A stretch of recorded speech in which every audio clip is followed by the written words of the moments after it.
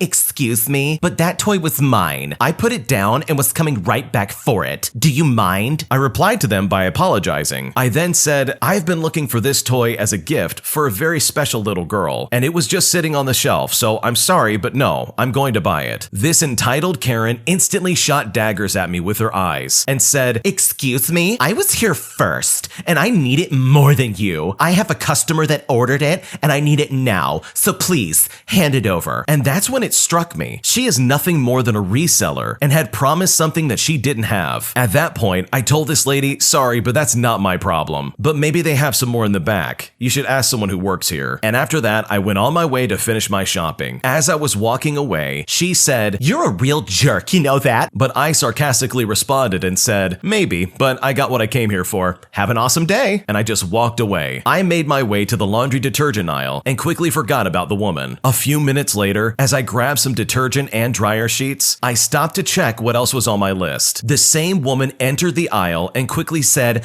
There you are. Listen, I asked an employee and they said that there aren't any in the back and they don't know when more are coming in. I would appreciate it if you would do the right thing and just give it back to me before I find a manager and tell them that you took it out of my hands. I quickly responded by saying, what are you talking about? This toy was on the shelf and nobody else was around when I picked it up. So please, leave me alone. You can't have it and that's it. I tried to walk away out of the aisle, but that's when this entitled Karen went crazy. She stepped in front of my cart, reached into my cart, and tried to take the toy. So I quickly pulled the cart back and said, what is your problem, lady? Get away from me. She then tried again, but this time I put my hands on the toy before she could grab it. She then dug her nasty nails into my arm before I smacked her arm away with a loud, lady, get away from me. And this is when the entitled Karen went into overdrive. She instantly started screaming for help at the top of her lungs. Naturally, a bunch of people quickly came over to see what was going on, and there I was, a 6'3" man with tattoos and a shaved head and a beard, standing there as she threw herself onto the floor. Yes, she actually threw herself on the floor, screaming for help. I thought to myself, this is going to end badly for me. Two employees who were a couple aisles over came running. Now there were a few people and the employees looking at this Karen on the ground, pleading for help and screaming for someone to call the police. The employee asked what happened while helping her up from the floor, and she immediately lied and said that I attacked her and took her items from her cart. I quickly stated that this crazy lady is lying and that she attacked me and then threw herself on the floor to try and get me in trouble. A manager shows up and asks what happened, while the Karen is standing there with crocodile tears, saying I assaulted her over the toy. I quickly denied the false accusation and demanded the police be called. The manager had the police called and I waited right there. The lady had a crowd of people around her, all of them consoling and looking at me like I'm some sort of woman beater. All the while, she is telling everyone around her what a monster I am and that she intends to press full charges against me for assault. After about 10 to 15 minutes, two police officers show up and start to ask questions about what happened. So I explained what happened from the beginning all the way to the end, and she told her twisted fairy tale. The officers then asked to look at the security cameras, so we were escorted to the manager's office, and while one of the officers reviewed the footage with the manager, the other officers asked for our IDs and stepped out of the office, most likely to check for any warrants. After a couple of minutes of the officer reviewing the camera footage and her continuing to lie about what actually happened, this officer asked the entitled Karen, ma'am, I'm only going to ask you this once. Would you like to change your story about what happened? And at this point, I instantly smiled from ear to ear. What are you talking about? He attacked me and I want him arrested. The officer responded, ma'am, that's not happening. He then turned to me and asked if I wanted to press charges for assault. And my answer was, oh, absolutely. The Karen went pale as a ghost. She went on a tirade. Just then, the second officer came back into our office, handed me back my ID, whispered something to the other officer, and then asked the entitled Karen to stand up and put her hands behind her back and arrested her for an outstanding felony warrant along with assault charges. The manager apologized to me for all the trouble as the entitled Karen was let out of the office in cuffs. The officer photographed the scratches on my arm for evidence, gave me a copy of the report for court, and wished me a nice rest of the day. The manager even gave me a $50 gift card that I used to pay for my entire purchase, and I went on my merry way. All of this over a toy and some self-entitlement. You know you've got some serious issues when you attack somebody over a children's toy. This man's literally just trying to get a gift for his daughter's friend, and this lady flies off the handle and attacks him. And this isn't the first time that she's done it, apparently. Fantastic outcome outcome in my opinion, and it's so cool that he got a gift card that basically paid for everything. My girlfriend constantly says that she is going to cheat on me, and she tries to pass this off as some kind of joke, and at this point I just don't know what to do about this. After a month of me and my girlfriend dating, I told her about my parents' relationship and about how my dad cheated on my mom. Ever since then, she'll constantly bring up cheating and always say, I don't know, maybe you're gonna cheat on me. Or she'll say something like, what if I cheat on you? When I confront her about saying this, she tells me that it's just a joke and that apparently it's supposed to be funny. But I don't think anything about cheating or even implying that she's going to cheat is in any way, shape, or form funny or a joke. All it does is just cause problems in our relationship and insecurity for no reason. The last time I confronted her about it, she completely dismissed me. She said, I can't believe you would think I'm this type of person. I just joke about it, but I would never be the type of person to actually do it. You don't trust me at all. To me, this makes no sense. It sounds like she is trying to defend herself with whatever came up in her mind at the time. Because if you weren't that type of person, why would you even mention cheating all the time? What is the point other than just trying to make me feel insecure or somehow feel jealous in some way? I mean, if your significant other constantly told you that they were going to cheat on you, eventually it'll get into your head and it will always be at the back of your mind. Another thing I don't understand is why she doesn't understand where I'm coming from. Because even her biological dad cheated on her mom, which is the reason her parents got a divorce in the first place. I thought she, out of everyone, would be able to empathize with me. I'm honestly at the point where I'm just so lost in this situation, and I truly don't know what to do. Your girlfriend in this situation sounds incredibly toxic. I mean, it sounds like she's almost intentionally poking the bear, like she's figuring out this one thing that you don't like, and she just keeps saying it over and over again, probably just to try and get a rise out of you. And if that's the case, then that's just terrible. You've made it very clear that this is triggering for you and you don't like it, and that when she says this, it only makes you feel insecure and causes problems in your relationship. And I find it so hilarious that even when you try to confront her about this, she's still deflected, basically trying to make it sound like you're the one at fault here by claiming that you don't trust her, when in reality, she's the one that keeps saying she's gonna cheat on you. Like, how is this your fault? So I would definitely take a good hard look at this relationship, because there is no way this is appropriate in any way, shape, or form. She is playing with your emotions as some kind of toy, just to try and get a reaction out of you. And in my opinion, that's a big red flag. My girlfriend's mental health issues are causing some serious problems in our relationship, and I honestly don't know what to do. So me and my girlfriend have been dating for around 9 months. We get along really well, but her mental health issues cause serious problems in our relationship. As a child, she was physically and mentally abused by her father, and she was also cheated on by her first boyfriend 2 years ago. This landed her in the hospital a week later due to her mental health issues going on. A few years have passed, but she has developed many mental health issues as a result. She has severe anger issues, PTSD, anxiety, and depression. I really feel for her and try my best to help and understand her, but these things cause severe problems in our relationship. She loses her temper quickly when we're having arguments and has yelled and screamed at me often. She also feels like she's misunderstood and that she's not heard even when I'm practically understanding her. She is also insecure due to the fact that she got cheated on, and as a result, she now has irrational fears. She sometimes thinks that I'm gonna leave her for someone else if I don't send a good morning text or something like that. She was much more remorseful of these things at the beginning of the relationship, but now it's like she finds things to be mad at about me or upset with me about, so that we're equal in terms of who has caused issues in the relationship. There have even been times when I'm literally trying to talk to her about an issue, and it feels like she's arguing with herself and escalating the situation for herself because she isn't listening to me. Every other day, there's something big or small that she is upset about with me. The other day, we were both having family issues, so due to that, I was not as available to support her when she was upset. I was not on my phone that much, and I told her that I'm not in the best mood, so I want to just lay in bed and not be on my phone. I asked her if she was upset with me, and she said no. Later on, she calls me and I declined, saying that I am talking to my sister and that I'll call her back. When I called her back, she declined and texted me asking if I need something from her. I said that she called me, and she replied that she does not want to talk to me about anything. This was kind of frustrating at the moment, especially because I was also dealing with family problems. But I texted her back and I said, what did I even do right now? And she started saying stuff like, oh, this is what I was afraid of. This is why I didn't want to say anything. I kept asking her what I am doing right now because I was so so confused, and she just told me how I don't even care that she was upset, and that I'm only worried about the fact that I'm having a bad day, and that I'm too busy being upset and defensive, even though I was just asking her what I was doing. I just wanted to know what was wrong. I said that I don't like that she's saying that, because I consider those things as comments about my character, implying that I only care about myself, which is not true. She told me that I'm taking it so personally, and I don't even understand what she's saying. A few minutes later, she kind of lost it and started going off on me in all caps. I was confused but getting angry because I felt that it was unfair what was happening. She kind of has convinced herself that if she loses it now, it is because I push her to her limit and don't respect her trying to leave the conversation. Essentially, what she wants is that when we're having an argument and she says that she wants to leave, she wants me to literally drop everything and not even send another text after that. I said that sometimes what I need in a conversation is to get what I'm saying off my chest. So I would prefer if I can just text her what I'm saying, and I told her that she can leave. She does not have to even read it in the moment, but she said that it is selfish of me to say that when I know she has anger issues and that she can't not check her phone if I text it. I just don't feel like my needs matter as much as hers at times, and I don't know what to do with all of this. I really do love her and want to be with her, but these things cause a lot of issues in our relationship. I know I am not perfect. I make mistakes too, but there is a lot that comes with her, and she kind of also tries to equal out the damage that's being done to this relationship by admitting to her mistakes, but also assigning me the blame or projecting things that she's done onto me, just so she can try and make herself feel better about the fact that we're having problems. What should I do? Your girlfriend definitely sounds like an emotional mess, and in my opinion, she's being very immature. Like, you can't even text her after she's like, oh, I want you to drop it. Like, she literally just wants to try and get the last word so that you can't say anything to continue the argument. When in reality, two functioning adults really should be able to talk openly and honestly and get things off their chest. Why are her needs so much more important than yours? Because that's exactly how she's acting. I totally understand that she's got anger issues, PTSD, anxiety, depression, but that is her responsibility to manage. And mistreating you is not managing those symptoms. I'm honestly surprised that the original poster didn't mention that this person is in therapy or anything like that, because if they're not, they definitely need it, because this is exactly what not to do in a relationship. She's not managing her own symptoms. She's not doing anything to try and alleviate how she feels. It seems like she's taking no steps to try and better herself. And if I was in that relationship, I would be miserable too. It seems like the original poster is walking around on eggshells. Her mental health struggles and traumatic past doesn't excuse her failings as a partner, as well as her terrible garbage behavior. At the end of the day, the original poster is their boyfriend, not their therapist. And based on what I'm hearing, I think therapy could be a very good option for her if this relationship ever wants to continue. My husband makes small arguments and complains a lot about things I do, all while right in front of my friends. And it's making me very uncomfortable, and I don't know what to do. I recently got married, and we've been together for 3 years, and just recently moved together to a new city for his job and my school. I love my partner a lot, but I feel a little embarrassed when I bring him around my friends because he can start small, weird arguments just to try and make fun of me, which to me can feel like he's complaining about me. He tends to argue about small things, whereas I'm a very go-with-the-flow type of person, and I'm open to other viewpoints. For example, we were in the car with my best friend and her boyfriend the other day. Her boyfriend asked me how to get back to our house, and so I told him. My husband then started arguing and saying that wasn't the correct way. I kind of shrugged and I was like, okay, whatever, and I tell him that I just go this way because that's how Maps takes me. But he kept arguing about it. My friend and her boyfriend looked at each other and said something like, oops, sorry, we didn't mean to open up a can of worms. Later that night, my best friend asked me if everything was okay between us. And to be honest, I feel like my husband normally does this only with me though. Another example is tonight. We met up with a couple of friends from my school, and this was his first time meeting them. Apparently, the first thing my husband asked when they were alone was if they get stressed out because of school, and then the next thing he told them was that I get very stressed. He then shared a couple of times he felt I was stressed out because of my schoolwork. I felt this isn't the case, but regardless, I felt embarrassed, and he still shared this with them. Later, my friends asked me how we met, and we were telling them exactly how it went down, and every detail I said, he kept arguing and saying that it wasn't correct. My friends also responded to my previous friends by basically apologizing for accidentally starting an argument, and then they joked about how it seemed like we had been married for years. I felt so embarrassed that a heartfelt story about how we met turned into something a little awkward, especially since we just got married recently, so I still feel like we're in the honeymoon phase and excited about our relationship. It felt so strange that he was correcting treating me, especially in an almost annoyed or aggressive way. Does anyone have any thoughts why he might be acting like this? How can I bring this up, or is there a way I can better handle the situation? For me, I just try to smile and laugh it off when it happens, but sometimes that just doesn't seem like enough. What should I do? The way your husband's acting is really inappropriate. The fact that he's putting you down in front of your friends and intentionally sharing embarrassing stories just so he could try and humiliate you is really disgusting in my opinion. And that is not just something you should laugh off and smile about. You have every right to be upset over that. Here you are trying to invite him into your friend group and introduce him to people that you care about. And instead of being cordial and approachable, he decides to humiliate you and talk down to you. And that's just really unfair. He's supposed to be your husband, your partner. I wonder if this happened previously in the relationship and maybe there were just red flags that got missed in the beginning. But regardless, I think it's time to put your foot down and stand up for yourself. You need to pull him aside and say, hey, I don't like the way you talk about me to my friends. It makes me feel bad and it really hurts my feelings. Something along those lines to let him know that this is not appropriate behavior. Because I think it's safe to assume that you would never do that to him. You would never go to his friends and put him down in front of his friends. So hopefully this conversation works out in a good way for you, because this is a really weird way for your husband to be treating you, and you do not deserve to be treated this way. My wife and I broke up for a year and a half, and I dated someone else, and now she is currently pregnant. Now my wife is furious, and I don't know how to fix the situation. So my wife and I have been together since high school. We were each other's first everything. First boyfriend, first girlfriend, first kiss, everything. We married when we were 19 years old, and now we're in our 30s. And 5 months later, after we got married, we became parents to a beautiful baby girl. And after all these years, we've had 4 more kids. In 2021, we hit a rough patch in our relationship. We are arguing like cats and dogs, and we went out of each other's way just to hurt each other. Then one day, after just constant arguing, I hit her with the words, "I want a divorce," and she burst into tears. She ran into the room and wouldn't let me in, and I just left. A week later, we told the kids that we were getting a divorce. I stayed with my parents for a while, and our divorce process began. During our divorce process, I began dating a new woman. We'll call her Sarah. That's not her real name. Sarah was amazing. She was nice, beautiful, a successful female woman who owned her own business. Over the year we dated, me and her were happy together and even had plans to move in together. At about a year together, we broke up and ended things amicably. Around this time, my divorce was still dragging on, and at my son's basketball game, my wife and I talked civilly for the first time in a while. We then began spending more and more time together, and then I started spending the night at my old house. And eventually, me and my wife would spend more quality time together. After that, and the subsequent more nights together, we decided to continue our marriage and called off the divorce. We told the kids, and they were excited. My wife and I, when we got back together, told each other everything. I told her about Sarah, and she told me about her relationship, and then we closed off that chapter and said that now it was just me and her. Soon after, my wife told me that she was pregnant with our 6th child, and I was over the moon excited, but things are not as it seems. Fast forward to about 5 days ago, Sarah has contacted me out of the blue and said that she wanted to see me, so I told her that I couldn't do that because my wife and I were together again, so we could never be a couple again. She then requested that we meet in a public space, and I agreed. I arrived at our destination first, and when she got there, she saw me, and the first thing I saw was a giant belly. She hugged me and wasted no time and told me she's 8.5 months pregnant, and she is due in early to mid-October, and that apparently it's mine. I didn't believe her until I did the math, and the kid was conceived when me and her were still together, and I told her that I will get a DNA test, and if it is mine, I will be a part of its life no matter what. So I left our meeting place and I went home and immediately told my wife. I told her that Sarah was pregnant, and there was a giant chance her child is mine, and as you could imagine, we got into another argument. I then immediately told her that no matter what, if that child is mine, I will take care of it. She then left the house distraught and just came back today and hasn't spoken to me since. I feel so horrible because I hurt her in an unimaginable way. What should I do? It sounds like this original poster really needs to get their act together. If I were your wife in this situation, I would be furious. You got another woman pregnant right when you two decided to get back together, and you got her pregnant as well. Talk about messing things up for yourself. You would think after 5 kids, the original poster would take the steps necessary to prevent another woman getting pregnant. I mean, how irresponsible can you possibly be? You already have, what, 5 kids? And now your actual wife is gonna have a 6th kid, and now a 7th one when it comes to Sarah. I think regardless of what happens, you better be ready to take care of all these kids, because it sounds like this is a self-inflicted problem, and at this point, you just gotta step up and do the right thing and take care of those kids as best you can. An entitled Karen attacks me while riding the bus, demanding that I get out of the seat that she wants, all while accusing me of faking my disability just to sit closer to the front of the bus. And I could not be more appalled or upset. Here's what happened. This happened last night, and I was too worked up to write it at the time. But now that it's morning and I'm still hurt, I need to air it all out. For some background information, I'm 30, but I still look like I'm in my 20s. I have severe chronic back pain that makes it hard for me to get around without the use of a cane or some other support. This means that I am unable to lift anything weighing more than 10 pounds. Also, I have autism, which makes it harder for me to function properly when I get overwhelmed. I also struggle with severe anxiety that kicks in whenever that happens. We still don't know what's wrong, and I've been bounced around from doctor to doctor and tried every kind of way to relieve the pain apart from surgery, because they need to find out what's wrong before determining if that's an option. I've even tried stuff like healing crystals, but nothing seems to work. My pain made it too difficult to keep my job of 5 years come the start of the pandemic, so I've been on public health for the past year once my work insurance ran out, but I haven't been able to find a physical therapist in my area that takes my public insurance until recently, and this incident that I'm about to describe happened right after my first appointment for physical therapy. So to get to the story, I have never hated being disabled with a mostly invisible disability more than I did yesterday. My car was having issues and my family was busy at the time, so I needed to take the bus to and from a physical therapy appointment. And on the way home last night, this entitled old Karen gets on and sees that there aren't many spare seats available. She then zeroes in on me and starts berating me for pretending to be injured, claiming that I don't need that cane that I'm currently holding and that I should just stand up and give her seat because apparently she needed it more. She then tried to claim that I was just pretending to be crippled for attention and how this is what was wrong with young people these days. At this point, I was just upset. I tried to explain that I use my cane to help me get around because my back is injured and that I had just finished a physical therapy appointment that left me in more pain than usual. For context, at the appointment, they were stress testing to see what my limits were, so I wasn't going to be able to stand up for the remaining 20 minutes for my trip back home. But this entitled Karen wasn't having it, and she laid into me even more. She then accused me of lying. She said, "You're too young to have anything serious like that." She then ripped the cane out of my hands and tossed it to the back of the bus, telling me to stop pretending like I'm crippled. She then repeated herself and told me to get off my butt and give her the seat. Now, without my cane, it's very difficult to get up from a sitting position, especially if I'm in pain, and there's nothing around for me to use my arms to push myself up. But I needed that cane back, and I felt so embarrassed and humiliated, all while this entitled Karen screamed at me saying I was faking it. This made me have a flashback to my old job, because one of my managers would also accuse me of faking my injury. But with all of my experiences, I've never had anybody talk to me the way this lady was talking to me. This entitled Karen keeps berating me and continued to demand that I get up and stop faking my injury, claiming that I'm just some useless junkie who's faking it just to try and get some pain medication. She then threatened to report me to the state for fraud. At this point, I'm shaking and on the verge of tears, and I just want to leave the bus completely and call home to see if anyone can come pick me up, because this was the last bus for the night. So I struggled to get to my feet, intending to use the seats as support on the way to the back of the bus, just so I can get my hands on my cane. But that was when my legs gave out, as a wave of pain and flare-ups went through my back, and I ended up falling forward and onto my face. The entitled Karen jumped out of the way and accused me of trying to attack her, so she gave me a kick to my side, screaming that I needed to be thrown off the bus and arrested. The next bit is mostly a blur, because I was in tears at this point, from the humiliation of the circumstance and the impact from the fall. It all just made the pain worse, and the kick to the side added on top of that, so I wasn't able to focus on anything other than that. But apparently at that point, several other passengers got up, and some of them helped me up to try and check on me. In fact, some of the other people jumped in and started screaming at this entitled Karen. My cane was brought back to me by one of them, and I clutched it tightly, not wanting anybody else to take it from me. There was a lot of shouting and screaming, which, along with the pain, was overwhelming me, and I had shut down at this point. And the driver had even come up and joined in at this point. Eventually, this entitled Karen was kicked off the bus, apparently needing to be dragged off by two of the passengers, screaming the entire time that I was faking it and that I was dangerous, all the while claiming that she was the victim. Once she was off and the two people that got her off were back on the bus, the driver closed the doors and came over to where I was was sitting to check on me. All the while, this entitled Karen banged on the doors, demanding to be let back in. The driver asked if I was okay, and if I needed to go to the hospital or needed to contact anyone, or if I wanted to call the police on this entitled Karen. I just cried and said I just wanted to go home, and that I was sorry for causing everyone so much trouble, saying that I would just try to find my way back home on my own, so that this entitled Karen could just take the seat, and that I was sorry for the incident. I just kept crying and saying that I'm so sorry over and over again, and tried to get back up to leave. But the driver put her hands on my shoulders. She sat me back down and calmly said that she wasn't going to let that entitled Karen back on even if I left. She said that I didn't do anything wrong, and that this Karen was the one that was disruptive and violent. She then said that she won't be letting her back on regardless of my decision. She explained that if I was sure that I didn't want to be on the bus anymore and didn't want the police involved, she would drop me off at the next stop so that I wouldn't be alone with this entitled Karen while I waited for a ride. At this point, I was struggling to get my emotions back under control, and I just kept repeating over and over again that I was sorry and that I wanted to go home. Eventually, she nodded and went back to her spot at the front to drive away. The entire time that this was happening, this entitled Karen was still hammering away at the doors, trying to yank them back open, screaming like a banshee. I ended up staying on the bus until we reached my stop in my neighborhood. I hopped off the bus, I went home, and I just laid on my bed and cried myself to sleep. It's now morning, and the entitled Karen's kick hurt for sure, but there wasn't any bruising when I checked after I woke up. So luckily, it looks like there wasn't any damage done, but I still feel hurt and humiliated over the whole incident. I already hate that my disability prevents me from being able to do a lot of things, and how hard of a struggle it is to try to not only find out what's wrong with me, but also with just trying to get things back to normal in my life. My entire day is basically scheduled around how well or poorly I am able to manage the pain, and I've had to cancel more attempts to hang out with my friends than I would like to admit. So it deeply hurts if someone tells me that I'm faking any kind of injury. And even if she didn't think I was faking it, overall, I just wish that none of this had ever happened. What a terrible circumstance to be stuck in. I can't imagine being out in the public and someone literally attacking you, stealing your cane, and throwing it down the bus because they don't think you're disabled enough to sit where you're sitting. I mean, how obnoxious can you get? I'm honestly surprised that the original poster did not call the police. If I was in their shoes, I absolutely would have called the police and reported this lady. There were more than enough witnesses to put this lady behind bars, where honestly, this is exactly where this entitled Karen deserves to be. But hopefully you can figure out what's going wrong with your back and you're able to find some kind of peace in your life, because what you've described sounds really awful, and I really hope nothing like this ever happens again. My boyfriend is openly flirting with another girl that he used to have a thing with, and I honestly don't know what to do about this. My boyfriend and I have almost been together now for about a year, and the chick in this story has always been prominent. The night that we became a couple, he actually called her, letting her know that we were together, and later told me that she still likes him. I felt bad, but obviously I just kept it in the back of my mind, because what else was I supposed to do with that? I'm not giving specific details because there's a chance he could see this, but it was a special celebration in my country, and so me, him, and our friends were having a party, and as soon as it hit 12 a.m., he was pretty much on his phone asking this girl how her night is going. Now, in this friendship group, there's about 6 of us in total. We're all dating someone else in the group. At this point in the evening, everyone was sort of just hanging out with their partners. Everyone, that is, except for me, because my boyfriend was too busy with this other girl. I didn't think too much of it at the time, since they are still friends, and I didn't want to make a bigger deal out of it than it really was. Fast forward again to about a month later, and there's a movie that had just come out kind of recently. Something I should also mention is that this girl is not from our country, but is from the country where this movie was filmed. This film is also very popular where she's from. My boyfriend all of a sudden becomes obsessed with this movie, telling me he would love to watch it with this girl because it's from where she is and it's very funny apparently. A couple months later, we're just asking random questions, and I ask him what other girls he has hung out with, and he then mentions his ex, which I already knew of, as well as this other girl that he is constantly talking to. He tells me that they watched this movie, but that I shouldn't worry because it was only as friends. Now, I may be a bit over the top analyzing this, but when he first brought up the movie, I remember him telling me that he would love to watch it with her. I remember because the word love caught me off guard, but I didn't think anything of it at the time. This was somewhat indicating that between then and now, she has most likely come to his house and watched this movie. Now, I work quite a bit, and he has lots of free time, so it's completely possible. Not to mention, I would have been totally fine with it, and he knows that if he had just told me about it, because at the end of the day, he is watching a movie with someone he used to have a thing with, that most likely still liked him when he got together while being in a relationship with me. To make matters worse, I've never even spoken to this girl before. The most recent incident that really upset me was that we were watching a movie about a week ago, and I had to go back to my place for the night. Me and my boyfriend don't live together, and he was occasionally on his phone, and I could tell he was texting someone else. I knew who it was, but I didn't want to let it bother me. After all, there's no proper evidence that anything is really happening. We finished the movie, and I end up going home. Fast forward to last night, and we're lying in bed spending time together, and he mentions that this girl is going to be calling and tries to get me to go to sleep. But after he said that, there's no way I was going to fall asleep. In the end though, she didn't end up calling, and he actually fell asleep before me. At this point, my gut feeling is too strong, and I have to check his phone just to see what their messages are saying, because this comes off as super sketchy. Another thing to mention is that he goes through my phone all the time, but if I go to cuddle with him or just to sit next to him, he will hide his all of the sudden. I've also never pushed to see his phone because it's his choice if he wants to share it, but the way he acts towards this other girl is just becoming too much. So I go over and I unlock his phone, and I start going through the messages, and I get to that night where we watched a movie. I read the text messages, and it somewhat was a normal conversation. It was a lot of things like, "Oh, I miss you a lot," which by the way is something I don't even get. Then he asks her to give her a call. She responds about 10 minutes later, agreeing to call. That night before I left, we cuddled for a bit and just spent some time talking about the movie we just watched, as well as just being around each other. And this would have been around the time that she had responded, so he never saw the text message until I had left. He then tells her that he fell asleep, not that we were finishing the movie or that we were sitting around talking and hanging out. And worst of all, he didn't even say that his girlfriend was leaving. He didn't even mention me. That would have been fine. That would have been appropriate. I continued through their text messages, and he's asking if they should catch up soon or even go into the town to grab a coffee. He then said that he just misses her a lot and rants about his feelings, which I didn't read because there was a lot and I just didn't want to get caught. However, I'm planning on taking photos tonight with my phone and reading through them later. Now, I understand that it's private, but I couldn't even stop him if I tried to not go through my phone. He sees every message and every notification, and honestly, it's almost like he's projecting. Now, I'm not accusing him of cheating, but what I do consider cheating is hiding something from your partner that involves someone else that could be upsetting. They don't have to know every conversation, but it shouldn't be something you have to hide because you're in a relationship. This is all just so confusing, and I really don't know what to think of this situation. What should I do? It really sounds like your boyfriend has a second girlfriend. I mean, this guy is saying stuff like, "I miss you," and like wants to go on dates with this girl basically. He's basically seeing another person. Like, that's exactly what it sounds like. And the fact that he's hiding his phone from you anytime you cuddle or get close to him, or even the fact that he's trying to go through your phone all the time, are just big red flags in my opinion. Because I think you're right. I think he's projecting his own insecurity in this moment, and it's not fair for you in the slightest. So I think you need to take a good hard look at this relationship, because from what you've described, it does not look like your boyfriend is being very faithful, because it really seems like something shady is going on. My partner is threatening to leave me because they are convinced I have a drinking problem, even though I most definitely do not. And at this point, I don't know what to do. I'm a 36-year-old female, and I've been with my partner, who's 41 years old, for about 4 years now. Early into our relationship, we used to go out a lot and have drinks. We would go out to the pub, stuff like that. But ever since we moved in together, he's been really obsessed with the amount of alcohol I was consuming. I did drink a fair amount, but he knew this before we got together. It wasn't like it was a secret or anything like that. He never had an issue with this at first, but as soon as we moved in together, he has started to control the amount I have to drink. Firstly, I had to stop drinking during the week, and I was only allowed on the weekends. Secondly, when we go out, I was only allowed to order the same drink as him and only be allowed another drink when he finishes his. And this was all done so he could try and keep an eye on the amount that I've drank. Thirdly, I had to keep track of what I'd had and calculate the number of units. Not only this, but he has also said we needed to do more exercise and even created a workout program for me. When I said I don't want to do a workout, he would then sulk and guilt trip me until I finally caved and just did it. He said he is doing this for my own good and that he's trying to secure us a healthy lifestyle. But I honestly don't feel like much of this has been my choice. He has 2 kids from a previous relationship, and they come and stay over the weekend. When I said I wanted to go visit a family member or even some of my friends for the weekend while his kids were here, he would seriously accuse me of only wanting to go so that I could get drunk in secret and that I'm choosing alcohol over spending time with him and his kids. He keeps telling me I'm obsessed with alcohol alcohol, and that apparently I have a serious drinking problem, and that I need help. Because of this, I've been seeing a therapist for over a year, all because he's convinced me now that I have a problem. Every time I wanted to do something social, I would be accused of only wanting to do it so I could get drunk. We've had countless arguments about it, and it got to the point at the end of last year where we were at a breaking point, and he said I had to choose between him or the alcohol. I thought if I said fine, I'll pick the alcohol, it would make me look pathetic and also cement this idea that I do in fact have this imaginary problem. So I just said fine, I'll stop drinking then. That way he can't accuse me of visiting family and friends only for the purposes of getting drunk. However, after having stopped drinking alcohol, I am seeing health benefits, but I'm really not happy about the fact that it wasn't my decision, and I felt forced and backed into a corner, as well as threatened into making this decision instead. I never actually wanted to stop drinking completely, as I enjoyed a drink and I liked having a few beers after work, or even just having wine with dinner. I'm finding that I'm just feeling really resentful, as well as annoyed about the situation. I've not had anything for almost 9 months now. I know I don't have an alcohol problem, and I really don't feel like it's fair to be given this kind of ultimatum. I've tried to reason with him, but he said he's not changing his mind, and I now have to decide between him or wine, basically. Unfortunately, we have a house together and have invested a lot into it. I feel like I'm stuck with a lifestyle choice I didn't make, but if I break up with him, he'll tell everyone it was because I was a raging alcoholic or something like that. What should I do? It sounds like your partner is overly controlling. Like the way he's acting is just ridiculous. This controlling behavior is a really big red flag in my opinion. And I can also say he is definitely gaslighting you in this situation. He's making you think that you have a drinking problem. You even ended up in therapy for a problem that you don't have. That's simply not fair, and you do not deserve to live in that kind of situation. I think if anything, it's time to enforce some very healthy boundaries. Because you're right, this guy has not allowed you any choice in the matter when it comes to your lifestyle changes. You are an adult. You can make these choices for yourself. It would be different if you did have this problem and it was negatively affecting your relationship. But from the sounds of it, your partner just suddenly decided that no, this is a problem now, and I'm gonna make you fix that problem. That's really weird, and that's a big red flag in my opinion. So I think you really need to reevaluate what's going on, as well as what you're comfortable with, because what you've described is really sketchy, and hopefully it gets worked out soon. The guy I'm dating tells me on the second date that he is absolutely obsessed with me and totally in love with me, and at this point, I'm not sure what to do about this. Bear with me here, because this just happened and I'm still processing it. I've been single for the better part of a year, after a really traumatic breakup with an ex who never shared his feelings. That left me feeling like I needed to be a lot better before getting back into dating. Right after my breakup, I had a rebound, and about 2 weeks into hanging out with the rebound, he told me that he was in love with me. We would usually go get dinner. We were just spending quality time together, if you know what I mean. Usually we would get dinner beforehand, and I wasn't staying over or having any real personal conversations with the rebound. So this caught me completely off guard. Typically, if someone tells me that they love me and I'm not there yet, I say thank you, I really appreciate your feelings with me, and that they make me feel really special. I try to be as kind and gentle as possible. I've been there, I know what it's like. But things did not work out with the rebound, and we no longer speak, which is fine. So now I'm on to a new person by the name of John. This is not their real name. John and I have been chatting for about 2 weeks or so, and things have been going great. I'm in a better position emotionally, and I feel like I could open up myself a bit more and be vulnerable. John and I had our second date last night, and we went to my place where things progressed from there, if you know what I mean. And not very long after that, he looked me in the eyes and he told me that he was obsessed. He was infatuated and deeply in love with me. And at this point, I can't. I simply cannot. I told John the usual. Thank you, you make me feel special, all that other stuff. But I wanted him to leave immediately. I felt suffocated. If he was a friend, I wouldn't feel the same way, which is why I'm here asking for perspective. I don't particularly feel as though the arbitrary time limit on telling someone you love them is an important part of society, but we have spent less than 10 hours together. He knows very little about who I am, and yet he's obsessively in love with me. He's told me he's never met someone who makes him feel so good. Is this healthy? It doesn't feel like it, to be honest, and I feel like it's kind of immature. Perhaps a lack of relationship experience or something like that. I need someone to go slow with me and be invested in growing together and learning about each other rather than pushing to climb the relationship escalator. It's all really weird, and I just don't know what to do. That's actually really funny that 2 people within a month of you dating have gone to you and said, oh my gosh, I'm in love with you. You're clearly doing something right, I guess. I don't know. but I can see where you're coming from where you're like, this is a little uncomfortable for me. I think if you feel any kind of connection with this guy and you're like, maybe we can slow this down a little bit, then I would have that conversation with him and say, hey, maybe we can take this a little bit slower or something along those lines. But I am also with the original poster here. It is way too early for them to be saying, oh man, I'm in love with you. To me, that kind of signals that they're either inexperienced or they're trying to manipulate you in some way. And I can only assume that this is just going to cause problems later down the line. So if you want to still try and make it work between you and John, then maybe let him know, hey, I think you're cool too, but I want to take it slower. You can even take that nice approach and say you're flattered, but you want to take things slow. Hopefully he gets the picture, but if not, hopefully you can find someone who will take it slow, because this is a really awkward position to be stuck in, especially when you're just trying to get back on your feet and start dating again. My crazy entitled grandmother tells me that I'm a sinner and that I need to be punished because of my attraction to women. Things got so bad that she tried to kick me out of my own apartment and attack me in the process. Here's what happened. So I'm 29 years old, and I had been dealing with this for some time, but recently this became ridiculous. My grandmother is the most special person I have ever known, and with special, I mean she's one of the most frustrating, entitled, narcissistic, and condescending jerks on the planet. She believes that she is the matriarch of the family, the highest authority that we all must obey, and for that, she has done a lot of things to all of the family over the years, and recently I became her main objective. A couple months ago, she organized a family meeting on her house. Believing it was just a family meal, we all went, and when everyone went there, she revealed her true intentions. It was a trap. Apparently, someone told my grandmother that I was dating a girl, my girlfriend, and basically she exposed me to all of the family. In that moment, I haven't even told my parents about it yet. The following 30 minutes were a non-stop humiliation in front of my entire family, saying to everybody that I was a failure and that I was a shame on the family as well as a sinner, and how embarrassed she was that all of her church friends knew about it as well. When I couldn't take her garbage anymore, I got up from my chair just to be slapped in the face by her for disrespecting her. After watching this happen, the rest of the family got involved, and I was getting pulled apart before she could pull my hair. The following weeks, she was nothing more than a constant headache. She would be giving me endless phone calls and text messages, telling me that I was apparently going to burn for my sins, and that I was a disgrace, that I should stop fooling around and correct my life. She even lectured my parents, demanding that they somehow correct me for my mistake. My grandmother even wants me to quit my job and find a husband, because apparently that was the right thing to do, and it's what I should be doing. Also, she took every chance she got to say how evil and selfish I was for ruining her good image. Last Saturday, she outdid herself. While I was in my apartment, there was a knock on the door, and when I opened it, I saw that it was her. By that point, I was no longer trying to hide my displeasure from her, and I just said, oh, it's you. What do you want? Without being invited to come in, she went into my house and began to look around the place with an obvious gesture of disgust and disapproval, and then turned to look at me with that look of superiority, as if she was doing me a favor just to be there. She told me that she had already given me more than enough time to reconsider and correct my life, so she was basically there so that I could apologize to her. I just laughed sarcastically and told her that she was crazy and that she could go now. She then started lecturing me with the same speech again, but I did not take it this time. I interrupted her and let out all the things I've wanted to say to her for a long time. I told her that she was a stupid old witch that was absolutely not an authority figure to anyone, that her presence alone ruins our day, and that nobody can stand her. I told her that she is a horrible and suffocating grandmother and mother, that none of her children love her or will visit her unless they are forced to. At this point, I could tell that I hurt her feelings, because her face was tensing up in a way where I knew she was trying to hide back some tears. It was at that moment that she said, Enough! I can see that you don't understand the good way, so I will have to correct you the old way. Give me the keys to this place. You will return to your parents, and you will be grounded until you learn to obey and do what I order. I still had the keys in my hand from when I opened the door, to which she extended hers, as if waiting for me to give them to her. And when she did that, I just laughed in her face. I literally laughed out loud. This was just too ridiculous that I couldn't take it seriously. And apparently that made her so mad that she lunged at me, trying to grab my keys. We struggled for a bit, screaming at each other. Things were falling out of place, and this crazy witch got to the point of digging her nails into my arms and biting my hands. Things were so bad and incredibly loud that a couple of neighbors went out to see what was going on. And of course, when my grandmother saw them, she started shouting that I was a thief and was trying to rob her house. Obviously, Obviously, they didn't believe her because they were my neighbors and they knew me. They separated my crazy grandma from me, and when she saw that they did not believe her and that they would not obey her, she then threatened me by saying, "Your parents will know about this," and then she left in a huff. Since then, she had been telling everyone how I insulted her and violently attacked her. We all know her, and we all know that she is a liar, and she honestly just makes everyone's lives a lot harder. I'm surprised that story didn't end with, "and then I called the police." This lady straight up tried to steal your house and attacked you. I'm surprised you didn't call the police and report this. The original poster went on to say that they're going to buy cameras and place it around their property, especially since they know it's just a matter of time that she'll probably show up again, which honestly is probably the best thing to do because this crazy grandma is absolutely unhinged. And if I were you, I would definitely look out and keep yourself safe because who knows when she might try and come back and go after you. An entitled old woman demanded that I move my car when she was the one who parked so close and couldn't open her door. Things get pretty ridiculous. Here's what happened. So I was off work for my hour lunch break and eating in my car. I had gotten a burger and I was parked near the local supermarket just so I could eat in peace. But the store parking lot was super busy that day, so I would say about 80% of the spaces were full at least. But I didn't care. I just wanted to eat my burger in peace and watch YouTube on my phone. So I had just started eating when a beat up old sedan parked right next to me, and I honestly didn't think anything of it until there was a fast and loud knocking sound at my passenger window. This old woman had parked so close to my car that she could reach her bony hand over to my window and knock on it to get my attention. I rolled it down and she immediately started demanding that I move my car. I looked out my driver window and saw I was well within the lines, so she had encroached on me, which I blatantly told her. But no, she demanded that I reverse out so that she could open her door. And yes, she used the fact that she was old and feeble as an excuse. I looked at her and I told her not a chance, and she threatened to slam her door against mine if I didn't move my car. I said I'd be on the phone with the police the second she tries that. I then pointed out that the parking lot probably has cameras, so if she tried to damage my car in any way, I would have evidence to use against her. She looked at me with sheer hate in her eyes and just closed the window, but I just stared back the entire time while I was eating. Thankfully, I don't eat slow. After I was done, I decided I'd walk into the supermarket and buy a beverage to drink at work. It was an especially hot day, and having a cold drink in the office fridge waiting for me later really does help. I left my car and started heading into the store. The old woman started yelling at me to come back and move my car. I turned back and pointed out that she was parked over the line, meaning that she was parked illegally, and if police were involved, they'd cite her first for her bad parking. She yelled at me some more, but I just kept walking and ignored her. Well, she didn't like being ignored, so she quickly climbed out through her passenger door somehow and yelled at me that I have no respect for my elders. I said back to her that respect isn't earned by age, and she didn't deserve any with the way she was acting. She dramatically scoffed at me and gave me the classic line saying, "How dare you?" There were a few people watching at this point, and the old lady started yelling at them, saying that I was just a disrespectful jerk. But one person yelled at her to shut up and said that they had seen the entire thing. I didn't hear any more aside from yelling that I couldn't understand. As I was walking into the store, I was assuming that she would follow me inside just to try and make some more trouble, as I've seen that sort of thing happen before, but she didn't bother me again. A few minutes later, I came back with a whole case of bottled water, so I would keep one at a time in the fridge at work, and the entitled old lady's car was gone. Thankfully, when I checked the passenger side of my car, there was no damage. I don't know where she went, and honestly, I don't care, because I honestly believe that this lady was just roaming around trying to ruin someone else's day. How entitled do you have to be to park illegally and incorrectly, and then complain that the car you're parked next to is just a little too close to you? I mean, it's not that hard to kick it into reverse and correctly pull back into the parking spot. This lady clearly had some kind of chip on her shoulder and was looking to try and boss somebody around for some weird reason. So good for this original poster for standing up for themselves and deciding that no, they're not going to be bossed around by some weird entitled old lady. I found out that my boyfriend has been texting other women our entire relationship, and I am absolutely devastated and I don't know what to do. The title says it all. I found out that my boyfriend has been exchanging suggestive pictures, if you know what I mean, sending really naughty text messages, and suggesting meetups with other women all throughout the entire length of our relationship. We live together, but he works away most of the month and comes home for his days off. Sometimes I go to his job site to visit and stay with him for a few days. I found this all out by snooping on his phone, which is a total invasion of his privacy that I understand and I feel horrible about, but now I feel justified in this breach of trust. I didn't really think he was cheating like this, but I had a feeling something was off, as he's never been comfortable with me having his phone and seems to hide text messages and Snapchats from me specifically. I got curious and had an opportunity while he was sleeping this morning. I've never gone through his phone before today. Basically, what I found was saved Snapchat pictures, as well as videos from 3 different women, all of which he has worked with at different times in our relationship, ranging from videos and pictures that are just basically too disgusting to describe. I can't see if he reciprocated with pictures or videos of himself, as his responses aren't saved. I also found text messages where he invited women to come see him while he was working away, or text messages of him just straight up flirting with other women, but it didn't seem like any of them took him up on his offers. But who can really know what has or has not happened? These conversations and Snapchats go back as far as 2019, even before we started dating. Even as soon as last week, he was saving videos of girls doing other disgusting things that I honestly won't even begin to describe. This all happened this morning, and I've been working all day, and I didn't want to get into it before work. I saw him briefly this morning before I left, and he could tell something was off, as he kept asking if I was upset about something, but I just brushed it off as being tired. I know I have to confront him tonight after work, and I know I have to admit I snooped on his phone to reveal what I know, but I have no idea what to do going forward. This man was supposed to be someone I was going to be with forever. We've talked about kids and marriage, and we are extremely close to each other's families. Part of me wants to work things out, as I still don't know if he physically cheated, though I do consider the pictures and the videos to be just as bad. I feel horrible about myself, and had even told him how I was feeling insecure a few weeks ago, and he completely reassured me of our relationship despite what he was doing behind the scenes. I just feel completely numb, and I have no idea how this conversation will go. I have a huge family support system, and I know if things went bad and we broke up, I would have a place to go, and his family would support me too because of his actions. But I still can't imagine losing him and our life together. I also can't imagine having such little respect for myself and doing nothing about this. I feel like I don't even know who he really is anymore, and I'm second guessing our entire relationship. What should I do? This is a really bad situation, because this guy has been cheating on this lady from the beginning. And let me help this original poster out. Yes, he has been cheating on you. Having those pictures and those videos on his phone, as well as having all those text messages, basically making all these suggestive comments and all that stuff, those all classify as cheating. He is going behind your back pursuing other women. So I don't blame you for being upset. I would be livid if I was in your situation. So I think it's time to take a solid look at your relationship and see if this is something you even want to be a part of. Because this is really sketchy behavior, and it's going to be really hard to try and make this relationship work out. I mean, how on earth could you prevent him from doing this in the future? Who's to say he wouldn't just do this on another device or on a phone you don't know about? Just because you caught him in the act this one time doesn't mean he won't do it again in the future. So hopefully you make the best decision for yourself, because based on what you've described, this honestly does not look good. My former relationship with my friend is falling apart, and I don't know how to let them go and move on with my life. So I've known this person for almost 3 years now. We were very good friends at first, and there was definitely something there. There was so much chemistry, and the conversation was never boring. We ended up dating for a while, but about 8 months later, he ended it, and we were just friends after that. For a while, we were still fooling around, but I put a stop to that since January of this year. I really fell for this guy, and I would go as far as to say that I love him, and that's not a word I use lightly by any means. When he stopped dating me, I honestly felt like my world collapsed. Since January, as I've said, we've been platonic friends. Everything's good, but he does tend to lose his cool on me and get easily annoyed, but nothing dramatic. He doesn't shout, but he does raise his voice, and it makes me feel like garbage. He doesn't do this with his other friends, although I would say he is genuinely just a grumpy person. He told me it's because he's comfortable with me and trusts me not to walk out on him, so basically he shows me his true self. Today I spoke to him about his attitude, and we had a civil discussion for the most part. I was just asking him to be talked to with more respect, and he basically tells me that he agrees that he is rude to me and can work on it, but if he has to change that, then our relationship overall will have to change as well, and we won't be as close as we used to be. So I either put up with him being rude when he wants to be if I want to remain close friends, or he doesn't be rude and he'll shut me off emotionally, so we wouldn't be as close anymore at all. He's made it clear he means no disrespect and doesn't mean to make me feel bad when he gets annoyed, but to him, it's just him expressing his emotions to someone that he trusts. And at this point, I've realized that he's not willing to change. I literally said, so what I'm getting from this is that you're saying that I know I'm rude to you, and I can't argue that I can do better, but I don't want to. Not for you at least. And his response was, I think that's fair because you're not my girlfriend or wife. I'll stop raising my voice with you, but that's not gonna come easily. And don't be surprised if some other things change as a result. I realize I need to get him out of my life, and this really will impact me. I know I'll fall into a deep depression and I will be miserable. I hope my university work isn't affected, but I can't keep someone like this in my life. How do I go about doing this? Should I just learn to get over him and go little to no contact, and then once I feel better, unfriend him on all social media? Or should I just unfriend him now and then work on getting used to that? I've tried this before and I went into a huge meltdown. I don't have many people in my life and not many close friends or people my own age. I'm not comfortable around many people like I am around him. I just know that this could really impact me with my mental health. What should I do? It doesn't sound like this guy's a very nice person. Like, you say that he's your friend, but he definitely is not acting like it. He's basically saying, oh, I'll stop being rude to you, but as a result, we can't be friends anymore, which is a really strange way to act towards someone. And I can understand that maybe sometimes you need to vent to a friend just to try and get your emotions off your chest. But it sounds like he's taking this to such an extreme that instead of just venting how he's feeling, in all actuality, he's just being verbally abusive towards you. So I don't blame you for speaking up and saying, hey, you need to change this. And I really wouldn't trust what he's saying either. He's saying that, yeah, I'll change, but I won't talk to you anymore. But in reality, I don't think he's going to change at all. I think his way of changing his behavior is by literally cutting you out of his life. And that's not fair for you in any way, shape, or form. You can honestly find better friends than this, because this guy sounds incredibly abusive. So if I was in your shoes, I would be going to find some kind of friend group that I can attach to that doesn't include this guy, because he sounds obnoxiously rude, and you could do so much better than that. My job has me overworked and understaffed, as I'm the only person in my position that can do my job, and I'm at a crossroads where I really just want to quit, but I'm honestly not sure what to do. For context, I used to work at a restaurant with the most awful boss. She was rude, condescending, she would micromanage me, and somehow didn't know how to run her own restaurant, so her staff had to clean up the mess that she left behind every night. I worked there for 6 years before I moved states. I now work in a similar restaurant and have been there for almost 2 years. Now at this restaurant, there are 3 people that work front of house. Myself, my manager, and another girl who works a full-time job elsewhere and works once a week at the restaurant. The boss, who expedites in the kitchen, is going to her home country for 2 months, so my manager will be temporarily taking my boss's role. So that means I'll be the only person running the front of house for the time being. This restaurant seats around 65 to 70 people, possibly more depending on how many bookings there is that night. I'm Australian, so we don't have dedicated food runners, bartenders, people to bust the food or to clean up any of the dishes. That responsibility falls on my shoulders. All of this on top of having to take people to their tables and taking care of takeout orders. It is honestly a nightmare, but it's the only job flexible around my schedule and day job. I've been begging my manager to hire someone else for months, especially now that I'm going to be the only one who runs the front of house for the next 2 months. So instead of hiring someone else, the boss decided to call in one of her friends. She's nice enough, but once she starts working, she gives me flashbacks of my old job before moving and somehow morphs into my old awful boss. It's twice as bad too, since she worked at a restaurant like 10 years ago, and it's honestly changed a lot since then. So for one night, she becomes my demanding new boss, whose mistakes I also have to fix throughout the night. Once in a while, it's fine, but now as I work 6 days a week and for 2 months, I'm genuinely thinking of quitting. If I quit, I'll put the restaurant in a bad position. They won't have a waitress, which I know isn't my fault because I've been telling them to hire new people for months, but my conscience won't be able to handle it. But I will be absolutely miserable and resentful every time I go to work. It's honestly also affecting my performance, and I feel bad about not giving 100% to customers. I don't rely on tips, but I want the business to succeed. I've got the week off to visit my sister, which I planned months in advance, so it's giving me some time to figure out my situation, because honestly, I don't know what to do. Your job sounds really stressful. Not only do you have to run the front of house and try and get people in and out in a timely manner, but you are also literally carrying like 5 other jobs on your back on top of doing that. And you're the only person doing that. That sounds absolutely crazy to me. This place can seat up to 70 people in total. That is way too much for one person to handle. I don't blame you for a second for saying, you know what, I might not want to work here anymore. And you know what, in my opinion, if you can find a better job that'll better suit your needs, then by all means kick this one to the curb. You don't owe these people anything. Like, I really don't think you're the first person to quit this job just to find something something that's going to give you some kind of peace of mind. So this is honestly not a you problem. This is a management problem. You are being overworked and probably underpaid as well. And that's not fair for you at all. So in my opinion, it's time to look for a better job. And I would not feel bad about this in the slightest, because based on what you've described, your job sucks. And I cannot imagine trying to run all of that all by yourself. That's completely ridiculous, and you can find something so much better than that. My mother ruined my 21st birthday, and I'm honestly still angry over this situation. It's been 5 years since this happened, but I was thinking about the situation, and it still upsets me to this day. Way back in the year of 2017, I was just turning 21, and my mom, who was 39 at the time, begrudgingly decided to come visit me at my university. Now, I'm on the autism spectrum, and I have severe anxiety and major depressive disorder. I take medication and it helps a lot, but I have gained a lot of weight on these pills, and back then I had just started to get heavier. My mom steps off her flight and gives me a hug, and then makes a comment about how heavy I look in my winter coat, so we were off to a great start. She had thrown a fit a day earlier because I took my grandparents, who arrived a day earlier than her, to see my dorm room, claiming that she has the right to see it first, whatever that means. The next day we were going out for family dinner, which included my mom, myself, and my grandparents. And my mom threw a fit when I invited my boyfriend, because apparently she wanted to see me without him being present. And just as a side note, I spent all day at the markets with just her. It's not like she hadn't spent any alone time with me. Anyways, after the meal, she told me that my boyfriend was fat and claimed that he needed to learn manners when he ate in front of people, all because she didn't like the fact that he ate the pizza crust that I didn't eat. I mean, I don't eat the pizza crust anyways, so I just offered it to him, but whatever. The next day, she then commented on my weight again, basically mocking my double chin, which was just really insulting, as I knew I was heavier at the time, and I didn't need her commenting on it. She also made some snide remark about how my feet smelled, and this was all after I took my shoes off after walking around with her all day in the city for 5 hours. Eventually, that night, we went out to have dinner with my friends to celebrate my birthday. My grandfather offered to pay the bill for all my friends, but my mother butt in and said, "No, he's not gonna do that. I'm gonna pay for everything." Which was fine, sure, go for it. But then, after paying for everybody's meal, she went insane and started to say that my friends were cheap and low, and that they had basically scammed her for a meal, which is honestly just completely ridiculous, because my grandfather easily could have paid for the meal, but she demanded to do it instead. After that, she canceled the rest of our activities, all because apparently she couldn't afford them after coughing up so much money for our dinner. The next night was the night before my actual birthday, and I invited my boyfriend over for dinner again, as I just wanted him to get along with my mom. After he left, she started ripping into me, claiming that apparently it was her birthday too, because she raised me as a single mother and that my boyfriend was not welcome. She told me that if she knew I got fat, lazy, and rude at university, she would have never let me go, and is tempted to drag me on a flight home. At this point, I just burst into tears and cried myself to sleep. When my birthday actually did come around, nothing got any better, and in fact, all she did was complain the entire time, and it honestly just spoiled everything. She then finally got on a flight on the last day and went home, but after the way she acted, I'm honestly glad to just be away from her. Your mom sounds like an absolute mess. She sounds like one of those parents that no matter how you act or what you do, it simply will never be good enough. She doesn't love you, she doesn't care about you, she is only in it for herself, and is constantly only looking for some reason to complain about someone, and that's just not fair for you. So hopefully one day you can reclaim that 21st birthday, and have some kind of celebration to make up for the terrible birthday that your mom ruined, because your mom does not sound like a good person, and I honestly think you could do a lot better in life with her not being present. My entitled mother is gaslighting me into giving her hundreds of dollars every month, just so she can further feed her addiction, and I'm honestly so sick of the lies and I don't know what to do. Here's what happened. Let me first start off by saying that my mom is an alcoholic, and she has been one for many years. Her alcoholism was so bad that my grandmother had to take me in at the age of 9 because my mom was unfit and putting me in danger. She continued to make bad choices due to her alcoholism and had been in jail multiple times while she lived in the US. When I was 18 years old back in 2010, she was deported back to our home country of El Salvador. From the moment she was sent away, I was told by my grandmother that we needed to help her monetarily to help her adjust to her new life. Mind you, this is a very common ideology in Latino communities, that you must help your parents. I was 18 and only working minimum wage jobs, but I never failed to fulfill my duty and send money to her every 2 weeks. Back in those days, I was pretty manipulated and was sending at least $500 every month. When she got deported, she relapsed into alcohol again and would lie about money or would always complain that she didn't have enough to pay a certain bill. This atrocious cycle continued for years. Fast forward to about the age of 25, when I moved out on my own. I started to realize that this continuous cycle of sending money while being harassed that the money wasn't enough, all while my mom never took accountability for being an alcoholic who neglected me as a child and technically wasn't the parent figure I had in my life, was enough for me to say that I wanted to do something about it. My fiance advised me that the money I was sending, about $300 a month at this point, was simply way too much, especially since she hadn't had a good track record with money before. So he suggested to lower it to about $200 a month, which is what she currently receives. And of course, she never fails to remind me the sacrifices she's made to have some kind of life on those means. She continues to ask me for more, and she even reaches out to other family members as well, and manages to manipulate them into giving her money as well. She will continuously mention how she is short for her bills, how her physical health has declined, and that she needs money for medical expenses right now. And it's always something to try and squeeze more money out of me. But I have stayed firm for about a year and have only given her $200 a month. Now I'm at a point where I don't want to keep hearing about how the money is not enough, or that she doesn't have enough money to pay for her bills. Today, as a solution, I offered her to pay those bills directly instead of wiring it to her. I even offered to restore her cable, since she always complained about never having enough to even have the cable on in the first place. But when I offered to do it this way, she completely flipped out on me and now thinks that I'm the worst daughter she's ever had for doing these things. She's claiming that I'm being stingy or controlling, and even tried to project her alcoholism onto me and say that I drink too much, stating that I'm trying to spend my money on alcohol, which is completely false and not even close to the truth. I want to be able to just cut her off completely, but I think the only reason I don't is because I love my grandmother so much that I don't want to hurt her through her daughter. But I think I'm in a totally unfair situation right now, and I really don't know what to do. I think your way of doing this, of saying, hey, I'll pay for your bills directly, is honestly your best bet to prevent further feeding this addiction that she has. She clearly has a problem, and she's using everybody around her to try and get money so that she can have just one more drink. The reason she's freaking out is because you will very quickly find out that her bills do not equate probably even close to $200, and that she's most likely pocketing most of that money just so she can get her fix. And that is not fair for you. This level of abuse and manipulation and gaslighting is not fair for you, because you're the one that's working hard for that money and sending it her way no matter what. And that's just not fair. There are so many red flags when it comes to your mom. So if I was in your shoes, I would stick to my morals and say, you know what? If you want money from me, you need to provide me an itemized bill with a list of everything that you're owed for that month. And only then will you cough up the money that you've earned to take care of her. The other obvious choice is to say, you know what? I'm not paying another cent towards your addiction, because that's exactly what that money's going towards. She's feeding her alcohol addiction, and she's trying to manipulate you into giving her more money. So maybe it's time to cut the cycle and remove yourself from this situation completely, because it honestly does not sound like this is going to get better anytime soon. I feel like my girlfriend wants to be with someone else, and I'm kind of at a loss and I don't know what to do. I have been dating my girlfriend for a long time, and everything has been great up until the last couple of months. We recently moved into our own place pretty far away from home, and we are living together and it's going really well. Unfortunately, my dad passed away in this time frame, which really affected my mental health. Obviously, this was pretty hard on me, and I know I wasn't my normal happy self lately. Flash forward to just about a month ago, I noticed my girlfriend, who has always been absolutely awesome and trustworthy, starting to act very strange. I work from home, and she works a lot, so when she would come home from work, it would always be a big deal to see her, and I would give her hugs and kisses and all the other things you would expect from a boyfriend. Suddenly, out of nowhere, she stopped seeming that into it, and now whenever I give her a hug and a kiss when she comes back from work, it feels like it's just kind of half-hearted. And really, I'm not controlling or anything like that, but I did notice that she started following this guy from work on Instagram, Facebook, Snapchat, which is totally fine. I think it's okay to have friends that are guys or girls, but this was kind of weird for her to do, since she normally doesn't do that. She makes TikToks for her company's work sometimes too, and this same guy was one she popped in with, which again is completely fine. But after everything that had been happening, you start to have your mind racing a bit. She also started coming home from work much later, and it got to one point last week where she wasn't home until 9:30 at night, which was really out of character for her. She mentioned she was staying after work to work work on a Halloween project with one of her friends, and this was all connected with work. My girlfriend also mentioned that she had to go stop and get groceries after work as well, but when she texted me when she was leaving the store, it was nearly 9 o'clock at night, and she never ever goes anywhere to a store like Walmart by herself at that time. I was trying not to overthink it, but it just wasn't adding up, and after I brought this up to her, she just kept stating that she was there at night and didn't do anything else. I have always trusted her, but she eventually broke and told me that she was giving the same guy from earlier a ride home and kept lying to me about what she was actually doing that night. She kept assuring me it was just a friend, but it's really odd for her to hang out with someone so much older than her. And if it's just a friend, why lie about what you're doing if there's nothing to hide? And it turns out they had been talking for a while and have even hugged before at work. She also mentioned that she may have developed feelings for this person and that she heard he likes her too. I'm not one to snoop either, and I have never gone through her phone, but I've glanced over before and apparently they have each other's number and they text often. I saw some good mornings and good night text messages just today even after all this. She even muted and hid the notifications so I wouldn't see that they were texting each other. Again, if it's just a friend, I'm not sure why it needs to be so secretive. Keep in mind, I would not be that upset about this if we were still acting normal in our relationship, but we haven't at all, and we used to spend time together all the time. She even told me that she had been distancing herself from me because she thought I was going to leave her, which has never crossed my mind, and it hurts to think she thought I'd do that. Recently, we even went on a trip and to some events, and she is always someone who wants to take pictures and post them online, but she didn't do any of that this last time and hasn't for several weeks now. Even our dates, it feels like she's trying to hide the fact that she is with me. I just don't know what to do right now. I even flipped the script and I asked her what she would think if I was doing this to her, and she said she probably would have left me, but for some reason I still want to be with her. She's been my best friend forever, and I really do love her. We grew up together and have had absolutely zero issues until recently. It's all just so confusing, and I even emailed a therapist to try and get some help in the situation because every day has been a struggle with this on top of losing my dad. There are just so many emotions all at once, and I'm feeling alone all day because I really don't have any other friends. What should I do? I think it's safe to say that there's something going on, but I think you need a lot more information as well as evidence that she's even cheating before you try and say, hey, I think you're cheating on me. Like, this is just a suspicion. She could very easily just be super stressed from work and she just feels down from all the workload that she has to deal with. There could also be issues in her family that she just doesn't want to talk about. But I do agree with this original poster to some degree. Some of her actions are really suspicious. I think if anything, maybe asking to look at those text messages between her and this male coworker would probably put some of your fears aside. If there's nothing to hide, then she really should be okay with him looking at it. I don't think that's totally unreasonable here, because if anything, and if she really does care, she would probably be willing to show this to him just so he can absolve his fears that she's trying to cheat on him or something. Even though, to be honest, from the outside looking in, it definitely looks really sketchy. So hopefully this conversation goes well and some of your fears get absolved, because like you said, you guys grew up together, and up until very recently, you had a really good relationship, and it would be a shame for something like this to tear it apart. My boyfriend and his family are hotheads who get into massive arguments all the time, and I'm not sure what to do. My boyfriend can be very argumentative. We've had several arguments over what I see as nothing, and I've also witnessed him have several arguments with friends and family. Last night, he and his mom had a huge argument, which lasted over an hour, with me in the corner wishing I was anywhere else in the world. This was one of the worst arguments I've ever seen in person. They were screaming into each other's faces, literally the entire time. His mom pushed him several times, and I'm just grateful he didn't push back, obviously because he's much stronger than her. It started off as something small, but as they both tried to hurt each other, it got personal and twisted. Both of them said some extremely hurtful things to each other, and I heard long-kept family secrets that I was definitely not meant to hear this early in a relationship. One or two things even came up that I would have never heard even under happier circumstances. They were equally matched, and they both gave as good as they got. So I feel bad for my boyfriend a little bit more, but he was no saint in this situation. Overall, I think he was more in the wrong, but he brought up some deeply unsettling trauma from his past. So I cannot have him thinking that I'm not in his corner. I wanted to stay out of it, as it's a new relationship, and we have only been dating for about 5 months. But I also wanted this argument to end so badly. Eventually, we ended up leaving, and per my decision, we stayed at my place. My family is way more placid. We are probably the polar opposite to my boyfriend's family. We tend to have quick fights and get over it very quickly, but the fight last night really scared me, and I'm not sure how to move on or what to do in the future. I wanted to scream at them both to shut up, and in hindsight, I don't know why I didn't. I think I just didn't want to get caught up in family drama, even though they are likely to be my family in the future. My relationship with my boyfriend and his family is amazing. If I intervened, he would expect me to take his corner, but I couldn't do that, especially when I know that he is in the wrong on some of the things that he said. I'm so fearful he has permanently damaged his relationship with his mom, as well as with his wider family, once they hear some of the things that were brought up. What on earth am I supposed to do in a situation like this? I wanted to help heal the argument, but I feel like it's not my place. I also want to talk to my boyfriend about him being a hothead, but I am already afraid of both hurting him by saying that, as well as the argument that this conversation will eventually lead to. What should I do? The fact that your boyfriend is screaming at the top of his lungs in his mom's face, and she's reciprocating that type of energy, does not spell a good future for this relationship, in my opinion. That way of communicating is not healthy, and it can hardly even be called communication. It's extremely aggressive, and in the end, all that really happens is that people get red in the face, stop listening to each other, and try to drown each other out. It is legitimately no good way to solve any problem. And sure, it's okay to be upset and worried that this is going to damage him and his family's relationships or stuff along those lines, but to be completely honest, this is a massive red flag. You've only been together for 5 months, and you've already had several fights. And these aren't just disagreements on some subject matters. These are full-blown fights where everybody's getting angry at the other person. This is super early for someone to be acting like this, and it's really just not fair for you. And in my opinion, this is a good sign that this might not be a good relationship to be a part of. His way of resolving conflict is not healthy, and I can guarantee you that this will probably be the dynamic that you're going to be stuck in for the entirety of any kind of future relationship you have with this guy. So I definitely think it's time to have this conversation with your boyfriend if you ever have hope of this relationship working out. My girlfriend is thinking of inviting her ex-boyfriend over to her house with her relatives to celebrate the upcoming Christmas vacation, and I honestly don't know what to do. I have been with my girlfriend since the start of this year. She has a friendship with her ex-boyfriend, who she split with about 2 years ago, even though they were merely friends the last part of their multi-year relationship, and the attraction is apparently dead still. My girlfriend went through some rough stuff mentally, and her ex was very supportive of her during these times, which continued after they split up and moved apart. They have remained friends up until now, and I've been dealing with it, but also remained uncertain about the future of this dynamic. Recently, it's been getting a lot worse, since her ex-boyfriend has mentioned that he feels lonely, and my girlfriend feels bad about him being lonely since he's been so supportive of her until now. For me, I'd grown used to us having this dynamic, where we were all friends, but with him eventually being able to find someone new or make new friends, thus becoming less dependent on my girlfriend for his social needs. The issue for me came back in full force when I mentioned Christmas, asking how any of that would work. My girlfriend didn't have an answer, since she hadn't really thought about it until now, since she would spend Christmas with her relatives and with her ex up until now. She hadn't really thought about how it would work either, but since her ex-boyfriend has mentioned being lonely, it honestly feels like it's going to be hard to reach a situation where her ex has to be by himself during Christmas without my girlfriend feeling guilty about it. I have never celebrated Christmas with a significant other before, so I had been looking forward to this being a holiday for us as a couple. I have expressed this and she does understand my point of view, and I honestly don't think I could ever feel relaxed or happy during Christmas if her ex-boyfriend is around, since I feel that they would inevitably and accidentally bring up some of their history or fond memories that they've shared during precious Christmas holidays. I feel like it's either going to end up with her ex-boyfriend hanging around and my girlfriend feeling less guilty about him feeling lonely, but with me instead feeling left out of my own relationship, even though they are just friends. If her ex-boyfriend doesn't join us, I have a feeling that my girlfriend will feel guilty about him being lonely. I gave the option that I celebrate Christmas on my own with my relatives, but she says she wants to spend Christmas with me. I can't really find any situation where neither of us will feel guilty, so I don't know what to really do. I don't have the capacity to feel like I need to think about her ex all the time, and about whether he feels included or not. If their friendship is to continue, I need to have some boundaries of what I consider to be private affectionate time with my girlfriend. I get the feeling like it's going to end up as a three-way relationship if he can't find peace on his own after their breakup. This is all becoming so messy, and I honestly don't know what to do. I think the original poster has it right. I think some serious boundaries need to be drawn between who is and is not allowed into your relationship with with your girlfriend. Obviously, her ex-boyfriend played a big role in her life previously, and she clearly has some kind of affection towards him. But I think that affection, even if it's just friendly and wanting him to have a good Christmas vacation or whatever, is really misplaced. And I think she's missing the mark completely. She should be focusing on her boyfriend and not her ex-boyfriend. It is not her responsibility to make sure he is happy on Christmas. There are so many other options that he could pursue to make sure that he's not alone during this holiday. It's honestly a little ridiculous if you ask me. By even instigating the idea that he's welcome during Christmas to come and visit her family, with you there most of all, is really insulting in my opinion. And if I was in your shoes, I would not be okay with this situation. So if anything, if I was in your shoes, I would have a talk with my girlfriend and say, hey, this makes me uncomfortable, and I really do not want him here during our Christmas holiday. Because honestly, no matter how you spin it, or no matter what you do to try and be accommodating, it is absolutely going to be weird. My girlfriend is demanding that we have kids right now, but I don't want to do this while she's struggling so hard with her depression. And at this point, I don't know what to do. So my girlfriend and I have had a goal to start a family. We have been together for 3 years. We made the decision to move states to be closer to her mom and the rest of her family for support. So we got a bigger place and I quit my job and we moved. I have started a new job opening a hotel, and she started a job at the local hospital and she works as a nurse. We have been in our new place for about 5 months now. So about 4 months ago, my girlfriend got hit hard with depression. She has become paranoid and controlling, constantly being worried about me when I'm not at home. If I don't get back to her right away, or if I'm busy at work, for example, she will panic and say that she was worried something had happened to me. She constantly claims that she is sad and doesn't know why. She has lost a lot of motivation and has, as a result, put on a lot of weight, which really bothers her. But it doesn't bother me one bit. She refuses to make decisions about anything, always assumes the worst in everything, and thinks that she is a burden to everyone. But despite it all, I keep trying to give her affirmations that this is not true at all. She also knows that she is struggling and constantly says that she needs to see a therapist, but refuses to take the steps necessary to get one. I have picked up all the slack with taking care of the house, as well as when we go get groceries or even the chores. The problem now is that she is caught with baby fever really bad. 2 of her friends have had babies in the past year. She is constantly bringing up that we should be trying to have kids. I say that the timing is wrong because of what she is dealing with currently. I want to be a father a lot, don't get me wrong, but I also want to give my kids the best shot with parents who are able to do their best for their kids. And to be completely honest, the timing is just not right now. And when I've communicated this with her, she has become very upset about my stance. I just want both of us to be healthy and in a functioning state of mind before we bring a baby into the picture. I feel like she thinks having a baby will cure her depression, which I honestly think is just a bad idea. Am I wrong for feeling this way? What should I do? I think you really need to trust your gut on this one, and I completely agree. Having a baby is not going to solve her depression at all. If anything, it might worsen it, because now suddenly there's going to be another child in the house that is completely helpless and entirely dependent on you. That's going to add some extra pressure on the relationship as well as the household in general. I think having a baby just because your friends are having a baby is just terrible. That's a horrible idea. And if anything, it might be time for you to step up and see if you can help her find a therapist. Depression is no joke, and it's super important to get that figured out, because otherwise she's just going to be miserable. So in my opinion, I would definitely wait on trying to have kids, especially if you feel like your partner is struggling right now, because that's not going to solve your problems. And in my opinion, it's just going to make things just a little bit trickier. An entitled Karen calls the cops on me for buying a PS5, and I am still in disbelief of all that went down. Here's what happened. I'm a 35-year-old male, and I'd gone to the local store looking to pick up a few things with my cousin for a long night of gaming, as neither of us had anything to do that Friday or Saturday night, and the new Call of Duty game had just released at the time. Not knowing how terrible this game was supposed to be, we were hyped to get it and put in as many hours as we could. As I carried my shopping cart full of Doritos and the biggest bag of pizza rolls I've ever seen, I happened to notice a singular PS5 sitting behind the glass in the electronics section. I walked up to my cousin and I asked him if he was planning on getting it, to which he said he wasn't interested. He already had the new Xbox. I sent my cousin to fetch an employee so I can collect my overpriced prize, and I was so excited for this. I had been looking forward to those PS5 exclusives for several months now. Everything goes swimmingly, and I just bought the PS5. No sooner than I grab the bag and pick it up, an entitled Karen approaches out of nowhere. She jumps in right as I'm finishing up my purchase, looks at the store clerk and says, "Excuse me." The 3 of us turn around and the store employee asks if he can help her with something. But the entitled Karen actually wanted to talk to me and not the store employee. And at this point, I knew this was just gonna be trouble, as I could tell that she was putting on this fake voice to try and pretend like she was some kind of nice lady. The entitled Karen looks at me and says, "So, I see that you have the last PS5 they have in stock. Were you going to buy that?" and when she asked that, I told her, yes, actually, I already did. I'm stoked to finally have one. This entitled Karen then looks at me and says, No, no, no. You can't have it. I need it right now. I'll pay you double for whatever you paid for it. now look, if I hadn't just spent ages trying to track one of these systems down, I would have sold it to her at that cost no problem. But I wasn't able to find an RTX 3080, an Xbox Series, or a PS5 at this point, so no amount of money could have convinced me to part with my new system. I informed this entitled Karen, and she was absolutely not having it. And that is where things started to escalate quite quickly, as this lady just about lost it. Any semblance of a sweet and innocent lady attitude that she was trying to fake went straight out the window, as she instantly demanded that I give her the PS5. The store employee interjected, telling this entitled Karen that if she continues to harass customers, he will have to ask her to leave. This entitled Karen then turns to him and says, I don't care what you're saying. I'm going to get the PS5. As this entitled Karen saying this, I use this moment to slip away from her and make a break for the exit. Reaching my car, and just as we were pulling out of the parking spot, we spot this entitled Karen running straight for us. Thinking nothing of it, I drop it into drive and putter to the exit. About a mile to a mile and a half after leaving the store, I hear frantic car honking from behind, and I look up, and you probably guess who's right behind me. It's the entitled Karen in her BMW, tailgating and swerving all over the highway. Other than laughing with my cousin, I ignored her entirely. Roughly 10 minutes pass, and she's still right there on my bumper when I hear sirens of the state police cruiser right behind this entitled Karen. However, this entitled Karen pulls to the right lane, and the officer continues on, and now is directly on my bumper, and is laying on the air horn being super obnoxious. So I pull over, and yep, he's there for me. The entitled Karen had also pulled over behind the officer, though I hadn't noticed at the time. The officer approached and treated me like a possible DUI, and explained that they had received a call about my vehicle swerving all over the road and driving at erratic speeds. After a couple of back and forths, he was convinced everything was fine and started to tell me to have a nice day, when the entitled Karen came out of nowhere screaming at the officer, Officer, arrest this man. He stole my PS5. I explained to the officer that I had just bought a PS5 at the store down the road, as well as what happened with this entitled Karen at the store. The officer was extremely confused, but could see the PS5 sitting in the back seat within the car. He asked if I could prove that it was mine, and that I did in fact pay for it, to which the entitled Karen said, Absolutely not. He knows I bought it and he grabbed it in the parking lot. Thank God that you're here, officer. So having worked retail many years ago, I knew that my card number would be on the receipt. So I told this officer, well, I also have the receipt if that helps. To which the entitled Karen, the dim-witted bird that she was, immediately jumped on my comment, stating that I had stolen that out of her hands too. This is where I proudly exclaimed that all receipts show the last 4 digits of somebody's credit card, as well as the first initial and last name of the cardholder. This entitled Karen continued to try and say that the receipt would have her name on it. So I pulled my driver's license out, my bank card, and my receipt. I handed them to the officer, and everything matched. The officer hands them back, thanking me, and immediately turns to this entitled Karen, who is now screaming, Well, aren't you going to arrest him for being drunk? He was all over the road. The officer replies and says, so you're the one who called us about a possible DUI? The entitled Karen then makes the biggest mistake of her night. She proudly exclaims, Yes, I am. Now put him under arrest. The officer immediately pulled out his handcuffs and slapped them on this entitled Karen. The officer then explained to the entitled Karen that she was under arrest for making a false report, misusing 911 services, as well as my state's laws on stalking. Now, while I got to enjoy this PS5, the entitled Karen got her car towed, as well as a full weekend in lockup, and when the dust finally settled, she pleaded guilty to making a false police report and harassment. I don't know what the terms were, but she was put in a 2-year probation and banned from coming back to that local store ever again. In the end though, I get to enjoy my new PS5, and no entitled Karen's ever gonna tell me otherwise. How absolutely unhinged and crazy do you have to be to not only chase somebody down on the highway, but to then make a false police report, all in the attempt to try and get them in trouble? Like, that's just crazy. It is just a PS5. Is it really worth prison time? Apparently this entitled Karen thought it it was. Hopefully they learned a valuable lesson, because I'm surprised that someone had to learn that you can't stalk and harass somebody just because they bought something before you could. An entitled Karen mistakes me for a department manager at the store I work at and begins to lose her cool when I can't detail every aspect of our hiring process. Here's what happened. So I work in the stock dairy department of a major supermarket in my area, and since the holidays are coming up, my store is trying to hire as many people as possible to deal with the holiday rushes. That means there are now signs up stating that we're now hiring all throughout the store. And while I've gotten some questions about the process before, it's usually questions asking how they submit an application, as well as how old you have to be to work there, and if they offer flexible hours for high school and college students. It's the usual stuff that potential applicants would rather ask an associate working on the floor than a manager. I also have to mention, for the sake of the story, I recently got a work shirt with my name embroidered on it. That way I wouldn't have to worry about wearing a name tag anymore. On one particularly super busy Sunday afternoon, I was loading eggs to the shelf when a woman and her teenage son walked up to me. So the woman said, "I see you guys are hiring, and I just wanted to know what the starting pay was to see if this would be a good place for my son's first job." So I responded, "Oh, I'm sorry, I'm honestly not sure what the starting pay is." And right when I said this lady immediately snapped at me. "What do you mean you're not sure? You're the department manager, right?" And when she said this, I was super confused. I said, "No, actually, I'm just a part-timer here." "But your name is on your shirt," she exclaimed, pointing to my chest. "Only managers get shirts like that." So I told her that we've been recently starting to offer shirts like this to literally anyone who wants one, from the department manager to the baggers. But this wasn't good enough for her, because she huffed around and said, "I can't believe that they would let part-timers wear personalized shirts like that. I thought you were a manager. Well, anyways, what do you make an hour?" I told her if her son was hired, he would make less than I do, since I was hired almost 16 years ago. I also explained that workers in my tenure level just got a significant raise. I then deferred and said, "You know what? It would probably be better if you asked a manager this question." And again, this entitled Karen lost her mind. She said, "There's no way you've been working here for 16 years. You look 20 at the oldest." As a side note, I'm 32 and extremely baby-faced. She continued by saying, "Now I'm getting annoyed, so why don't you just tell me what you made when you started working here, since I'm sure it's not too far off from the starting pay now." And so I looked her dead in the eye and I told her that I made $7.25 at the time. The starting wage in my state now is $12.25. At this point, she sputtered something under her breath that I honestly could not comprehend or pick up on, and then suddenly just stormed off with her son in tow. Hopefully this entitled Karen doesn't come back and I don't have to put up with her son, who probably has a bad attitude just like her. This entitled Karen sounds like one of those people who is constantly bothered and upset by basically everything around them. They are always ready for some kind of argument, and it's almost like they're itching to get into a fight. So hopefully she never comes back with her son, because I'm sure that would be miserable having to work with someone related to this lady. Today, I messed up by telling my best friend that I love them, and now he hasn't talked to me in 4 days. So I'm a 22-year-old female, and my best guy friend is 25. Our moms have been best friends since childhood, so we have known each other pretty much our whole lives. We are pretty close, so we do stuff like giving hugs and him carrying me around, stuff like that. Recently, I have started seeing him as more than just a friend, which I find kind of annoying. The reason it's annoying is because he is my friend, and I don't want to ruin that friendship. And not only my friend, but one of my closest and best friends. Back when we were teenagers, he liked me for a while, but after some time, he made it clear that he didn't like me, and he started dating others. We have never dated, and at the time, I was into another guy. Saturday night, he invited me out with his friends at a bar, and I happily accepted the offer. We headed into the bar, and we drank a couple of drinks, so the night was going pretty good. Then we headed to the house of one of the other boys. We were smoking some of the herb, if you know what I mean, and we drank some more alcohol. After about an hour of this, we were all pretty much under the influence. There were about 12 of us in total. When we had to go back home, I was completely wasted, and I didn't know what was happening around me. My best friend was probably the most sober of us, so he called a taxi and got me home. I live on the 4th floor with no elevator, so he had to give me a piggyback ride up to my place. All I remember is that I was blurting out random stuff, as well as words that made absolutely no sense. I remember at one point I blurted out, "I'm in love with you," or something like that. He then stopped for a second and then asked me, "What?" So my drunk self repeated what I said, and we continued going up the stairs. When I woke up in the morning, I saw that he didn't even spend the night, which is what he usually does when I'm alone and this far wasted. I went to the bathroom, and while brushing my teeth, all of this came back to me, and needless to say, I was horrified. I didn't call him or text him the entire day. He did message me that day, however, to see if I was okay and if everything was okay. And since then, I have told him that I'm okay and asked him how he was doing and what he's up to. And while I can clearly see he has seen this message, he has not responded yet. And now I'm not sure if I can ever look at him in the eyes again. He hasn't contacted me in over 4 days now, and I'm not sure he ever will again. Some of my mutual friends have even been telling me that when they offer to call me to hang out as a group or something like that, he always finds an excuse to leave. And now people are asking me why he's trying to avoid me, as it's all becoming too obvious. So I can honestly say I royally messed up in this situation, and I really don't know what to do. It seems like what you said either hit a nerve with him where it kind of freaked him out and he's like, whoa, I thought we were just friends, or he feels the exact same way and he's way too shy to pursue this opportunity. There might be some nuance there, maybe it's something else, but there's only one way to find out, to be completely honest. You two have been childhood best friends all the way up until now, so I honestly don't think there's any harm in talking to him and seeing what is going on. Even just at a base level of saying, hey, we haven't talked in a while and I miss being around you, what's going on? Being told that someone is in love with you can be a lot to take in my opinion, so he's probably still processing it. So I say just reach out to him and see what's going on. I don't genuinely see this as a deal breaker in my opinion, especially with the past that you've had, so in worst case scenario, he probably just wants to be left alone and decides that he just wants to stay friends, which is where the both of you have been operating for years. So I honestly don't see any major issues of talking to him about it and seeing exactly what's going on. And entitled Karen gets angry when I tell her that she can't trespass on my cousin's property. Here's what happened. So my cousin and her family have a beautiful property. Her mom would babysit me during the summers, so I basically grew up there. There are 3 houses with all of her dad's close family living there, which surrounds a big pond. There is a small boat deck, a tennis court, and a pavilion. It's surrounded by forest except for the entrance. It is a totally private property, which means that they have big signs at the front of the entrance that says no trespassing. There's also another street sign halfway down the road that also reiterates that there is no trespassing allowed. Her and her family get really annoyed when random people come walking down their property and just ignore the signs. To get to the property, you have to go down a sort of long road that goes past a few buildings. When you first turn into the road, there is a local gas station, as well as a small strip mall and an apartment complex. I lived in that complex for about a year, which is when this took place. Now, when I moved into that apartment complex, I asked my cousin if I could walk my dog around her property, and she of course gave me permission. One day after I was done walking my dog around the pond, I was leaving through the front gates, which again had the no trespassing signs blatantly on there. I then saw this random woman walking with her young daughter down towards the entrance, who I have never seen before in my life. I politely asked her if she knew the family who lived there, to which she said no. I then pointed to the big sign and said, sorry, it says no trespassing. This entitled Karen then gave me an annoyed face and said, well, you were just on their property. To which I replied by saying, yes, I was, and I know the family. I'm related to them and they gave me permission to go down there. She then gave me a really bad attitude and said, well, my daughter wants to go down there. Are you saying that she can't explore? I replied by saying, if it means that you are trespassing, then yes. I am saying that you and your daughter can't go exploring there. She finally gave out an annoyed huff and turned to her daughter and said in a very rude tone, sorry, honey, this lady won't let us go down there. And they finally turned around and started walking back. I felt like it would be awkward if I started to walk behind them back to my apartment, so I just turned around and just walked my dog around the pond one more time and then left after that. The next day I was with my cousin and I told her about the entitled Karen and she thanked me. She said that it gets super annoying when random people will just show up. I can relate because I have a property with no trespassing signs, yet people still walk down it. And I honestly believe that it's probably the most ignored street sign in all of America. If only people could read to try and understand what these signs said, they wouldn't then have to ask really dumb questions. Hopefully this entitled Karen in this story learns how to read. That way she can correct that weird attitude that she has and be a better example for her daughter. My boyfriend is showing clear signs that he is cheating on me, but I'm not sure what the truth is, and at this point I don't know what to do. So I went out for a night of drinking with a girlfriend from work, and she confided in me that my boyfriend had tried to spend some quality time with her, if you know what I mean. She claims he was incredibly touchy-feely when they had stayed up drinking and everyone else went to bed, and then tried to walk her home with obvious intentions of getting into her room. We had been official for just over a month, so I was very surprised, but I took it with a grain of salt. So I approached him about it, and I reiterated the entire story, and he just seemed surprised. He claimed that none of that had ever happened, and that he had only wanted to walk her home because it was late and unsafe for her to be out alone so late. Even though back when I first started hooking up with him, even if it was just casually, he never once offered to walk me home. And I would often be doing a 2-mile stretch alone, under the influence and in the dark. After I told the friend about his reaction to her story, she quickly began backtracking and changing some details. But he has not been consistent with his retelling either. It has been 7 months since that happened, and I managed to pack away that doubt and have faith that he wouldn't do that to me. But he recently asked to change our anniversary date, and it has caused me to have some anxiety and some suspicion again. There were other things at the time that caused me some suspicion, like the time I caught him on Tinder, and one time when I found a woman's eyelash extension in our bathroom. That definitely was not mine. All of this strongly pointed towards him being unfaithful for the first 3 months or so into our relationship. Recently, I told him that specific incident with my coworker was a non-negotiable breach of trust, and I ended up trying to leave him. But he was absolutely shattered and in tears, claiming that it never happened, and he didn't know what he could do to prove the truth. And now I'm at the point where I'm kind of at a crossroads. I can't tell if this is a reaction of guilt or if he is sincerely heartbroken that I won't believe him. But after all this time, I'm starting to reflect on our relationship, and so many things I forgave are starting to seem suspicious. He would deny having spent a weekend or even attended an event with me to his friends, and would minimize me to just being another girl, but would sob and claim I'm his entire world when confronted. We're about to move in together, and I don't think I can do it now that I feel like I've been blindsided. What should I do? I completely agree. I don't think it's the right time to move in. There are a lot of red flags with the way your boyfriend's acting, and some details with his past simply don't add up. If I was in your shoes, I would be super uncomfortable as well. And it does sound like he's only reacting this way because he got caught. Like, it does not sound like this is a genuine situation where he's trying to convince you that no, nothing happened. But in the contrary, he just got caught in the act, and now he doesn't know what to do. So I think it's time to take a good hard look at your relationship with him, because based on what you've described, it definitely seems like something sketchy is going on. My girlfriend is giving me an ultimatum to be devoted to her religion or else she's gonna break off the relationship, and I honestly am not sure what to do. When my girlfriend and I began the relationship, there were a lot of rough patches. It was because of this. She started looking towards faith as an option to free herself from any problems she went through. While I made it clear that I'm against those running the church, I never once had a problem with her believing in Christianity, as well as going to church. It was fine by me, so long as I was not involved in it. For a while, this arrangement was good, and we were able to happily continue the relationship. A few days ago, my girlfriend decided to go on an overseas mission trip with some of her friends from church to help out refugees. Halfway through the trip, she texts me to say that she wanted to discuss something important about the relationship. I asked what it was, and she opened up to me about how she wanted a partner that was devoted to the church and wanted me to start committing myself towards Christianity, despite the fact that I made my beliefs very clear, as well as my personal wishes. She asked me to follow her to church, which I had already done on one occasion, but I was very uncomfortable, and that apparently if I didn't want to do that, then this would be a deal breaker for her. She's made it clear that she wants only me to be with her, which is why she's asking me to convert and devote myself towards Christianity. But I've already made my stance clear that I am extremely uncomfortable with this, and that I don't want to support something that I am so strongly against. Am I a bad person for wanting to choose my own interests above the relationship? What should I do? Your girlfriend is being incredibly toxic right now. It doesn't matter what the religion is. The fact that she's giving you some kind of ultimatum to basically force you to join her church or else she's gonna dump you to the curb is unbelievably toxic, and that is a giant red flag. In my opinion, the second an ultimatum comes into play for a relationship, regardless of what the subject matter is, then in my opinion, that relationship is definitely in jeopardy. You don't do that to someone that you love. And what on earth is she thinking of saying, oh, you need to join my church or you're gone? That is so disrespectful to her boyfriend's obvious wishes. He has made his opinion known. He does not want to join her church, and I personally think it goes against what she believes to try and coerce and almost force him into her church just so she can try and stay with him. If I was in the original poster's shoes, I would not change my personal beliefs just to be with this girl. For some context, both of these people are 18 years old. They're very young, and if anything, this is a telling sign that his girlfriend is incredibly toxic and very immature. Just imagine if you flip the script real quick. I'm pretty sure this girl would be super upset if this guy said, you either ditch your church or I'm dumping you, because that's probably literally how this guy feels with the way she's acting right now. So in my opinion, it's time to take a good hard look at this relationship, because if she's going to be toxic and give you some kind of ultimatum, then I honestly don't see this working out. A group of entitled squatters steal my brother's house and refuse to leave against all odds. This led to a several-month battle to try and get this house back, all while dealing with corrupt cops and terrible judges. Here's what happened. So several years ago, my brother Dan moved from California to Washington State and built a 3-bedroom house on one of 2 parcels of land that he had bought when he was 18 years old. He lived in a nice community with a small lake and an HOA. During the 2008 economic crash, he ran into financial trouble, so we stepped in and helped him. To repay us for the help, in March of 2016, he came down to California for an extended period to work on our house, which was neglected because of helping him. He was very proficient in renovating houses and did fantastic work. In November, my brother's friend Jake called him up and asked if a friend of his by the name of Tuna could stay in one of the rooms for $400 a month. Dan had worked for many years with Jake doing construction for a house flipper, so he trusted Jake's judgment, and he needed the money and thought it might be good to have someone trustworthy there to watch his house. Dan drove back up to Washington, cleaned out a room, put a lock on his bedroom door, locked the door, and put some of his things in a storage area up out of the way in the garage. Tuna seemed nice and gave Dan $400 for the first month, but there was never a written rental agreement. It was just a verbal one, and it was meant to be temporary because Dan was going to return in 6 months. But as you can probably guess, Tuna never sent another payment. We would call and we would ask her, and she always said that it had been sent, but nothing ever arrived. So it begged the question of what was going on at his house. Pretty quickly, we pieced together that something sketchy was happening there. After Dan's neighbor called him up, the neighbors complained that the house had been turned into a place where you can buy illegal substances, if you know what I mean, and it was full of people and cars coming and going all hours of the night. At the beginning of June 2017, Dan drove back to Washington and handed Tuna a 3-day eviction notice. She left, stating that she had somewhere else to live and would get her stuff later on. So he allowed her to retrieve her stuff at a later date. He just wanted her out, to be honest. He started working on repairs and cleaning up the house. I mailed Dan a care package with some clothes, a California-themed shopping bag, and gift cards for gas and food. 5 days later, Tuna showed up with 2 men who punched Dan in the face because they wanted to take the house back by force. Dan went to the neighbor and called the police. The police came, and instead of arresting the men and Tuna, they took Dan to jail for missing a child support court date, which then put a warrant out for his arrest. Before coming to California, he thought everything regarding child support back payments for his independent, successful 23-year-old adult child had been taken care of. He had no idea about a court date since they notified by mail, and Tuna had never forwarded his mail, which was one of the things that she promised to do. So the police essentially handed the house over to Tuna. She and her cronies went in, changed the locks, and placed a long metal bar across the inside of the garage door so it could not be opened from the outside. They stole the package that I sent to Dan and spent the gift cards. Meanwhile, my family and I were on vacation in Hawaii, and I received a phone call from Dan in jail. I spent a whole day of my vacation in the hotel room trying to figure out how I can get him out of jail. Bail bonds could not be used for child support cases. Finally, they let him out when I paid a child support payment of $350. He had been in jail for 3 days, and the squatters had dug themselves in. So when he returned to his house, he had to call the police to arrest them for trespassing. After all, Tuna had been evicted. She had left and no longer had permission to be there. They were squatters by all accounts, but the state defers to people who just claim they are renting, therefore requiring a landlord to go through the court system to remove the so-called tenants who are actually just squatters. So the police showed up and they screwed over my brother once again. Tuna claimed she was renting the entire house, and the police believed her instead of Dan. She told the policeman that she would leave in 10 days, and the police officer said that he could have his house back in that time because Tuna said she would leave by then, which is just completely ridiculous. Dan was instructed to leave the premises or be arrested again, even though it was his house and she was trespassing. He got into his minivan and drove away with nowhere to stay but his van. And of course, Tuna did not leave after 10 days. Dan went back after 10 days and called the police again. And once again, the police said he had to leave or they were going to arrest him. We did not know what to do next. One of the HOA board members, who had some experience in managing real estate properties, attempted to help us. She said that he needed a 20-day eviction notice, stating when Tuna would be out, and that this had always worked for her when she had to evict tenants. So that's what he tried to do. He got a 20-day notice and it was posted and he just waited. And at this point, I'm sure you can notice a theme, because Tuna did not leave. Dan again went over to his house house and started cleaning up the trash that was all over his yard. Waiting for her to leave finally, Tuna called the police, stating that she was a renter and he was disturbing her. Once again, the police were no help and threatened to arrest him. But this time, Dan put his phone on speaker and I heard the whole interaction between him and the police. Yes, he had to leave or be arrested. Dan could not get his construction tools out of the garage and could not work without his tools. And he's basically homeless at this point. How would he even work? What was going to happen to all of his possessions? All of his sentimental things? His room that he locked up had already been broken into, and the people were using that room. What was going to happen to all of his stuff? It was near the end of summer. We were paying his mortgage payments, and it was going so hard on everybody. Then something nice happened. A kind friend by the name of Adam asked him to stay at his house, which Dan ended up doing. During this time, Dan worked with Adam with loan tools and also went to some landlord-tenant educational meetings. The people at the meetings were helpful and instructed Dan on how to proceed by taking the matter to court. The police would not go further without a court order to physically evict Tuna. It would be difficult to afford the cost to hire a lawyer, but eventually we did end up getting a lawyer. Dan posted a court appearance on the door of his house, since Tuna never answered the door. And that is what you do legally in this case. Every time he posted a court appearance, he had to legally give her 1 week notice, which he did. The court date comes around and he showed up, but lo and behold, Tuna failed to show up. So this must mean that he wins by default, right? Wrong. The judge said that Tuna was not given proper notice because the notice was posted by Dan instead of an anonymous person. Dan walked out of the courtroom. The lawyers from the landlord-tenant meetings were there and couldn't believe it. Unfortunately, Adam had to move out of his house that he was renting, so Dan had to go back to living in his van. It was autumn in the Pacific Northwest and it was getting cold. The police then started harassing him for sleeping in his van, so we rented a motel room for Dan. I eventually found a lawyer from a nonprofit who worked for free to help in these kind of situations. He actually used that 3-day eviction notice that Dan had given Tuna back in June as a basis for the case. I had found it online, the wording was appropriate, and it had been served properly. The lawyer had to jump through endless hoops and court appearances. The same judge presided over every case that had to do with evictions, and she always favored the tenants, including entitled ones. This honestly took forever, about 3 months in total, and Dan had become haggard, homeless, sick, depressed, and at times had gone missing. Once I called every hospital, jail, homeless shelter, and even the food bank just to try and look for him. His van was impounded 4 times, he was hospitalized 4 times, he was endlessly hunted down and harassed by the police. This was all such a hard time in all of our lives. Fast forward and Dan is in and out of the hospital from a variety of illnesses. And at this point, we're slowly getting closer to getting the house back. By this point, from all the medical issues that Dan was dealing with, he was confined to a wheelchair and he was on a lot of medications just to try and help him. It was incredibly hard and very sad to see. At this point, the police finally showed up with proper documentation and these people were finally evicted. Tuna was the only one left in the house. A notice had been posted on the door to warn everybody to leave, but as usual, she didn't think there would be any reason she would have to leave. It took her completely by surprise. The police pounded on the door and demanded that she leave immediately. She tried to be picky on what she could and couldn't get, but in the end, she had to grab her stupid little dog, her purse, and that was it. And you know what? The house was a complete disaster. There was literally 5 tons of garbage in the yard around the house. The trash disposal service was not activated during this time, so they just piled it up around the house. The front yard just looked awful, with several piles of trash about 4 feet high. Absolutely disgusting. And yes, Dan's tools that he used for work were completely stolen, which didn't matter because at this point he was wheelchair bound. These terrible people ruined his house and destroyed everything, taking months and months out of his life and slowly ruined his health. And at the end of the day, we did get the house back, despite how long and arduous that journey truly was. This story is actually quite tragic. This man went through so much just to try and get his house back, and it ruined his life basically, all because these entitled squatters did not want to get out. They literally took advantage of him and stole the house right from underneath him, and that's just unacceptable. It's also so disappointing that the legal and police system can be this corrupt. I mean, it's his house after all, and these law enforcement officers and these judges did nothing to help him, but at least he finally has his house back, and hopefully he can get it all cleaned up and finally have a place that he can call a home. I feel trapped in a relationship with my girlfriend, and I can't bear to hurt her by leaving, so I'm honestly not sure what to do. I've been in a relationship with my girlfriend for a little over a year. She is an amazing person, always caring and loving. She is smart and loyal, and we deeply trust each other. And we were friends many years before dating. Unfortunately, I have never felt in love with her. I always liked her as a friend, but she was pretty transparent about wanting more, and eventually I thought maybe it could work. After all, she is an amazing friend, so why not an amazing girlfriend? From the beginning, I was never as into it as she was, but I thought maybe that's okay. Over time, the relationship can evolve, and I can slowly become more in love with her. Instead, it feels like her love and attachment for me has kept growing, while I've just been dating a really good friend who I can't seem to find anything remotely close to what she expresses for me. I've always been transparent about my feelings, but I guess she's been okay with me not feeling as strongly about her. Because she is optimistic, eventually I'll get there. But truthfully, after spending over a year together, I just can't see things changing significantly anymore. Lately, it's become an issue because my relatively low affection for her has become almost non-existent, and she keeps bringing it up as an issue that I need to work on, urging me to kiss her more, make her feel more loved. But when I do, I just feel like a robot going through the motions. It honestly just does not feel real to me. It makes me feel horrible thinking about breaking up because I know how much it would hurt her, and it would hurt me to do anything that could cause her pain. That's the last thing I want. But it begs the question, what's the point of even continuing like this? I wish she would just give up on me as a romantic partner, but she just won't, and thinking about doing the breakup myself makes me feel too sad to even think about. I'm also really scared to lose an amazing friend in the process. It feels like there's no good way to handle the situation, and I honestly don't know what to do. This is honestly a really sad situation. This guy has been with this lady for a year, and she is very clearly in love with him and is doing everything right to try and make this relationship work and to make him feel loved. And I think he sees that to an extent, but he literally does not reciprocate. And when he does, he feels like he's faking it. And he didn't even see her as a potential girlfriend in the first place when they first became an official couple. This is so unfair for the girlfriend, it's not even funny. In my opinion, you've strung this lady along for a year. You should have figured this out within the first 3 months. I can understand where you're coming from to an extent, where you say that, hey, maybe I can make this work. Maybe I can find her to be more of a girlfriend than just a really good friend. But I really think it would have been apparent pretty quickly if you really did enjoy being a romantic partner with this woman, because what you've done and are currently doing is super shady and not fair for her. So I think you really need to make a serious decision about her happiness, because your girlfriend absolutely deserves to be with somebody who's going to reciprocate the love that she's so earnestly putting into this relationship. And if you're not willing to do that, and you don't feel like you love her in that way, then you need to do the right thing and tell your girlfriend straight up what's going on. Maybe you can find some kind of middle ground or some way of making this work. But based on how you're feeling and the choices you're making, this honestly does not look good. My boyfriend lied to me about taking my money to buy some food, when in fact, instead he bought the herb, and I could not be more upset. I have been with my boyfriend for 4 years. From the start, he told me he was an occasional herb smoker, if you know what I mean. I don't smoke, but I was fine with this. He would do it in front of me and I wouldn't really care. The problem started as we began to spend more time together, as well as when we started living together. It became pretty apparent that he was not an occasional smoker, because he was doing this almost all the time. Before work, during work, after work, having to make a lot of pit stops just to get the herb if we went anywhere, but I still dealt with this fine. However, eventually, he started to not want to do anything but play video games all day and night and sit on the couch. He eventually neglected to respond to an email from work and got fired. This led him to 2 entire years of him getting high all day, playing video games until his Switch broke from overuse, not looking for a job, and expecting me to cover rent and expenses, as well as to do all the chores and to file his unemployment for him. Despite that, I was covering his rent. He would continue to spend all of his money on the herb. He blew through all of his savings. So I made my issues known. This was a very bad time, and I feel like we barely made it through. But I did my best to support him and get him out of this situation. It resolved with him stopping smoking, starting to work out, and saving money. He became very active, present, and responsible. He got a job, and recently got an even better job. He started saving money, working out. We would go out and not have to rearrange our day just to dictate where and when he could smoke. It honestly has been nice. Recently, I have noticed he has started playing video games a lot again and not working out. He has been acting weird. His savings are depleted and he only has $100 left. His debit card was compromised and he asked to use mine and my PIN to get $40 in cash just so he could buy groceries. And at the time, I said yes. When I came home, there were no groceries in the house. He then snuck out of the house for a while and I saw him spritzing himself himself with body spray and using mouthwash at his car. I asked him why he was doing that, and he said he was afraid someone would smell him. I said, who? You came right back in the house and I'm the only one here. I asked him what he spent the money on, and again, he said groceries. So I asked him to show them to me. He then started to backpedal, claiming that he got food from a restaurant, but the restaurant he mentioned is one that I frequent a lot, and I know for a fact they were closed by the time he withdrew the money from my account. He wouldn't tell me the truth, and it was just story after story. Well, anyway, he still hasn't told me the truth, but I found the herb that he bought out back. I keep telling him he needs to be honest with me, and I deserve to know what my money is being used on, but he won't do it. I am upset about the lying and the lack of accountability, but I am also nervous about this starting back up. He has a good job and is working with children, and he gets very spacey and distracted when he's under the influence. And I know at this point he's doing it before work. I don't know what to do. I want to help him, but without him being willing to be honest with me, I don't know how. At this point, he keeps saying I'm upset because I am greedy and I want my $40 back. But it's not the $40 that I care about. I know the herb can be fine for a lot of people, but for him specifically, it just seems to make any issue that he's going through a lot worse. And he tends to focus solely on that in favor of literally anything else. I don't want to go down this road again, and I cannot financially afford it either. I currently work 2 jobs, and I never got the thousands of dollars I've spent on rent money back from him. Does anyone have any advice about something I could say to him or do that would at least help us move forward with this? What should I do? I'm honestly surprised you've tolerated this for so long. You've clearly tried to make this relationship work, but your boyfriend is honestly just proving he can't be trustworthy. He stole from you, let's just put it out there. He lied to you and he stole $40 so he could dip his toe back into some bad habits. Like, the way this guy is acting is just inappropriate. This man clearly has an addiction, and you have absolutely put the effort in to try and help him kick the habit, but it looks like he's making the conscious choice to go against that and backslide on all the wonderful progress you two have made. So I think it's time to have some kind of ground rules with him and let him know that you're serious, that this needs to change. Because otherwise, in my opinion, unless he himself starts making some serious changes, this relationship is going to see a lot of friction, if not fall apart altogether. And that would not be your fault. It would be his fault and his addiction that he has no interest in trying to control. My ex-boyfriend was allowed back into my friend group, and now he's tearing it apart from the inside out, and I don't know what to do. For context, my ex and I dated when we were in 11th and 12th grade, and we were in the same friend group with 3 other people. And now at this point, all of us are now in our 20s. The relationship ended because he cheated on me, and I was absolutely devastated. But our friend group actually took my side and stopped talking to him. After that, I introduced this friend group to my other friend group from the 10th grade, and they all got along well. We all started to hang out more, and eventually we merged into this one big friend group. Fast forward to 2 years after I broke up with my ex, and one of the girls from my 10th grade friend group met my ex while meeting up with one of her friends, and they got along. She didn't recognize him at first because none of them have seen him in person. She told us about how he has changed, he's realized his mistakes, and has greatly improved. My other friend group, who was there when this all happened, brought up the idea of hanging out with him again, which wasn't really a surprise, because while they all supported me during the breakup, I know they missed him, because now they had one less person to hang out with as just a group of guys to play football and basketball with. Not to mention, they really were best buds at one point, as well as good friends. And this was all before they started being friends with me. We agreed and we started hanging out again, and it seemed like he genuinely had changed at first. He was more social, talkative, open, more interesting. Then eventually, I started to see the boys changing. They started being incredibly inappropriate with their comments towards women and people who are trans. My ex then started having these debates with one of the girls, all about politics, which started to really upset her, and all the guys would agree with her. One of the debates was about feminism, and it got heated pretty quickly. My ex told me personally that the rest of the girls would agree with him too if they were drunk, and he would prove it to me. He told me the girls only want this feminism stuff when it benefits them, and he actually bet me he could make all the girls say that they wanted a rich guy and that money is really important to them, to which I agreed because my friend group is very strongly feminist. The next time we hang out at a bar, he encourages them to drink. He starts chatting them up and slowly moves the conversation to the rich guy question. As a side note about my ex, he is very good at manipulating people and letting them do and say almost whatever he wants. To my dismay, all the girls said that they wanted a rich guy and that money was really important to look for in a guy. And frankly, I'm just super disappointed that all it took to try and shake their beliefs was a few shots. The guys were cheering. Then the arguments start to get heated again between the boys and me. He's just sitting there quietly and smiling, and then at that point, he starts saying some very terribly offensive comments. Then eventually the girls get up and they leave. I'm just so disappointed and so angry that it feels like I've lost my closest friends ever, and now I don't know what to do. I'm disappointed with the boys in the group because of what they've done, and I'm disappointed with the girls because of what they said, even though they were under the influence of alcohol. I honestly don't know what to do to move forward or how to even approach this anymore. This is such a terrible situation because you should have not let your ex back into your friend group. I bet you this guy came back and he did this on purpose. He probably came back just to try and tear everybody apart because you know what? That's what happened to him. Everybody turned his back on him when he cheated on you, and he probably felt like he needed to get some kind of revenge against you. And unfortunately, he's getting it. Guys like this make me sick to my stomach. They're absolutely disgusting human beings, and this guy definitely takes the cake. He manipulated this entire group, and he's watching it basically catch on fire from the inside out. And that's not fair for anybody. So I think you need to make your stance very well known. You do not like him and you do not want him around. And if people want to side with him and abandon you, then let them. Because it's very showing when someone sides with a guy like this, especially when they're making misogynistic comments and essentially putting down minority groups. It's really disgusting behavior, and it's something I would never want to be a part of. So I don't blame you if you do decide to step away from them, even if that means you're stepping away alone, because it's a very big red flag that the guys were cheering on your ex-boyfriend as he basically tricked your friends into saying that they do only want a guy who's rich and has money, which I personally wouldn't take at face value. They were drunk. So hopefully this works out for you, and hopefully you're able to finally get away from your ex, because they sound like a terribly manipulative person, and you could do so much better without them in your life. An entitled Karen freaks out and harasses anybody who parks in front of her house. Things got so bad that a police officer was involved in putting this entitled Karen in her place. Here's what happened. So when I was around 6 years old, I lived with my family in a nice house in a small city in Poland. It was a quiet neighborhood on the outskirts, and pretty much all my neighbors knew each other. There was no sidewalks around the part of the city I lived at. There was only one really terrible sidewalk that started on the other side in front of my neighbor's house. It's important to remember that the sidewalk was very old and in bad shape. Still to this day, people are asking the city to fix it. This story is about that neighbor, the entitled Karen of this story. She was an older lady. Everyone suspected that she really didn't have anything better to do than gather gossip and disturb everyone trying to rule the street. Everyone was commenting that if you wanted to get the whole area to know something, you had to tell her something and then say that it was a secret and that she shouldn't tell anybody, because guess what? She would tell the whole town. Whenever someone came to visit us, they usually parked their car in front of our property, but on bigger meetups, like barbecues or parties, people would park in front of our closest neighbor's property as well. That never was a problem. No gates were obstructed and no one was disturbed. Well, almost. This entitled Karen hated when someone parked in front of her house. She would always run out and start screaming at them, saying, "How dare you park your filthy car on my precious sidewalk?" My mother is not someone that lets someone yell at her easily, so she's had many discussions with this entitled Karen about the laws and rules that stated that she doesn't own anything outside of her fence, which means that the sidewalk is public and anyone can park on it as long as they leave enough space for a wheelchair to pass. But that wasn't enough. Every single time someone would come to us and park their car there, the yelling would start. That is until one time when my mother's friend Thomas came for a coffee during the winter. He's a local policeman and his specialty is road laws. So my mother tells him about this entitled Karen and her behavior toward the sidewalk. And when she told him this, Thomas just laughed, since the sidewalk was in such bad shape that it can barely even be called a sidewalk. When he was leaving, he assured my mom that he would stop by the next day for a coffee on his lunch break. The next day comes by and I was playing with my brother in the snow. We see a black car pulling over in front of this entitled Karen's house. And as the driver gets out, the entitled Karen storms out of her house and starts screaming at him. She says, "You can't park here. This is my sidewalk.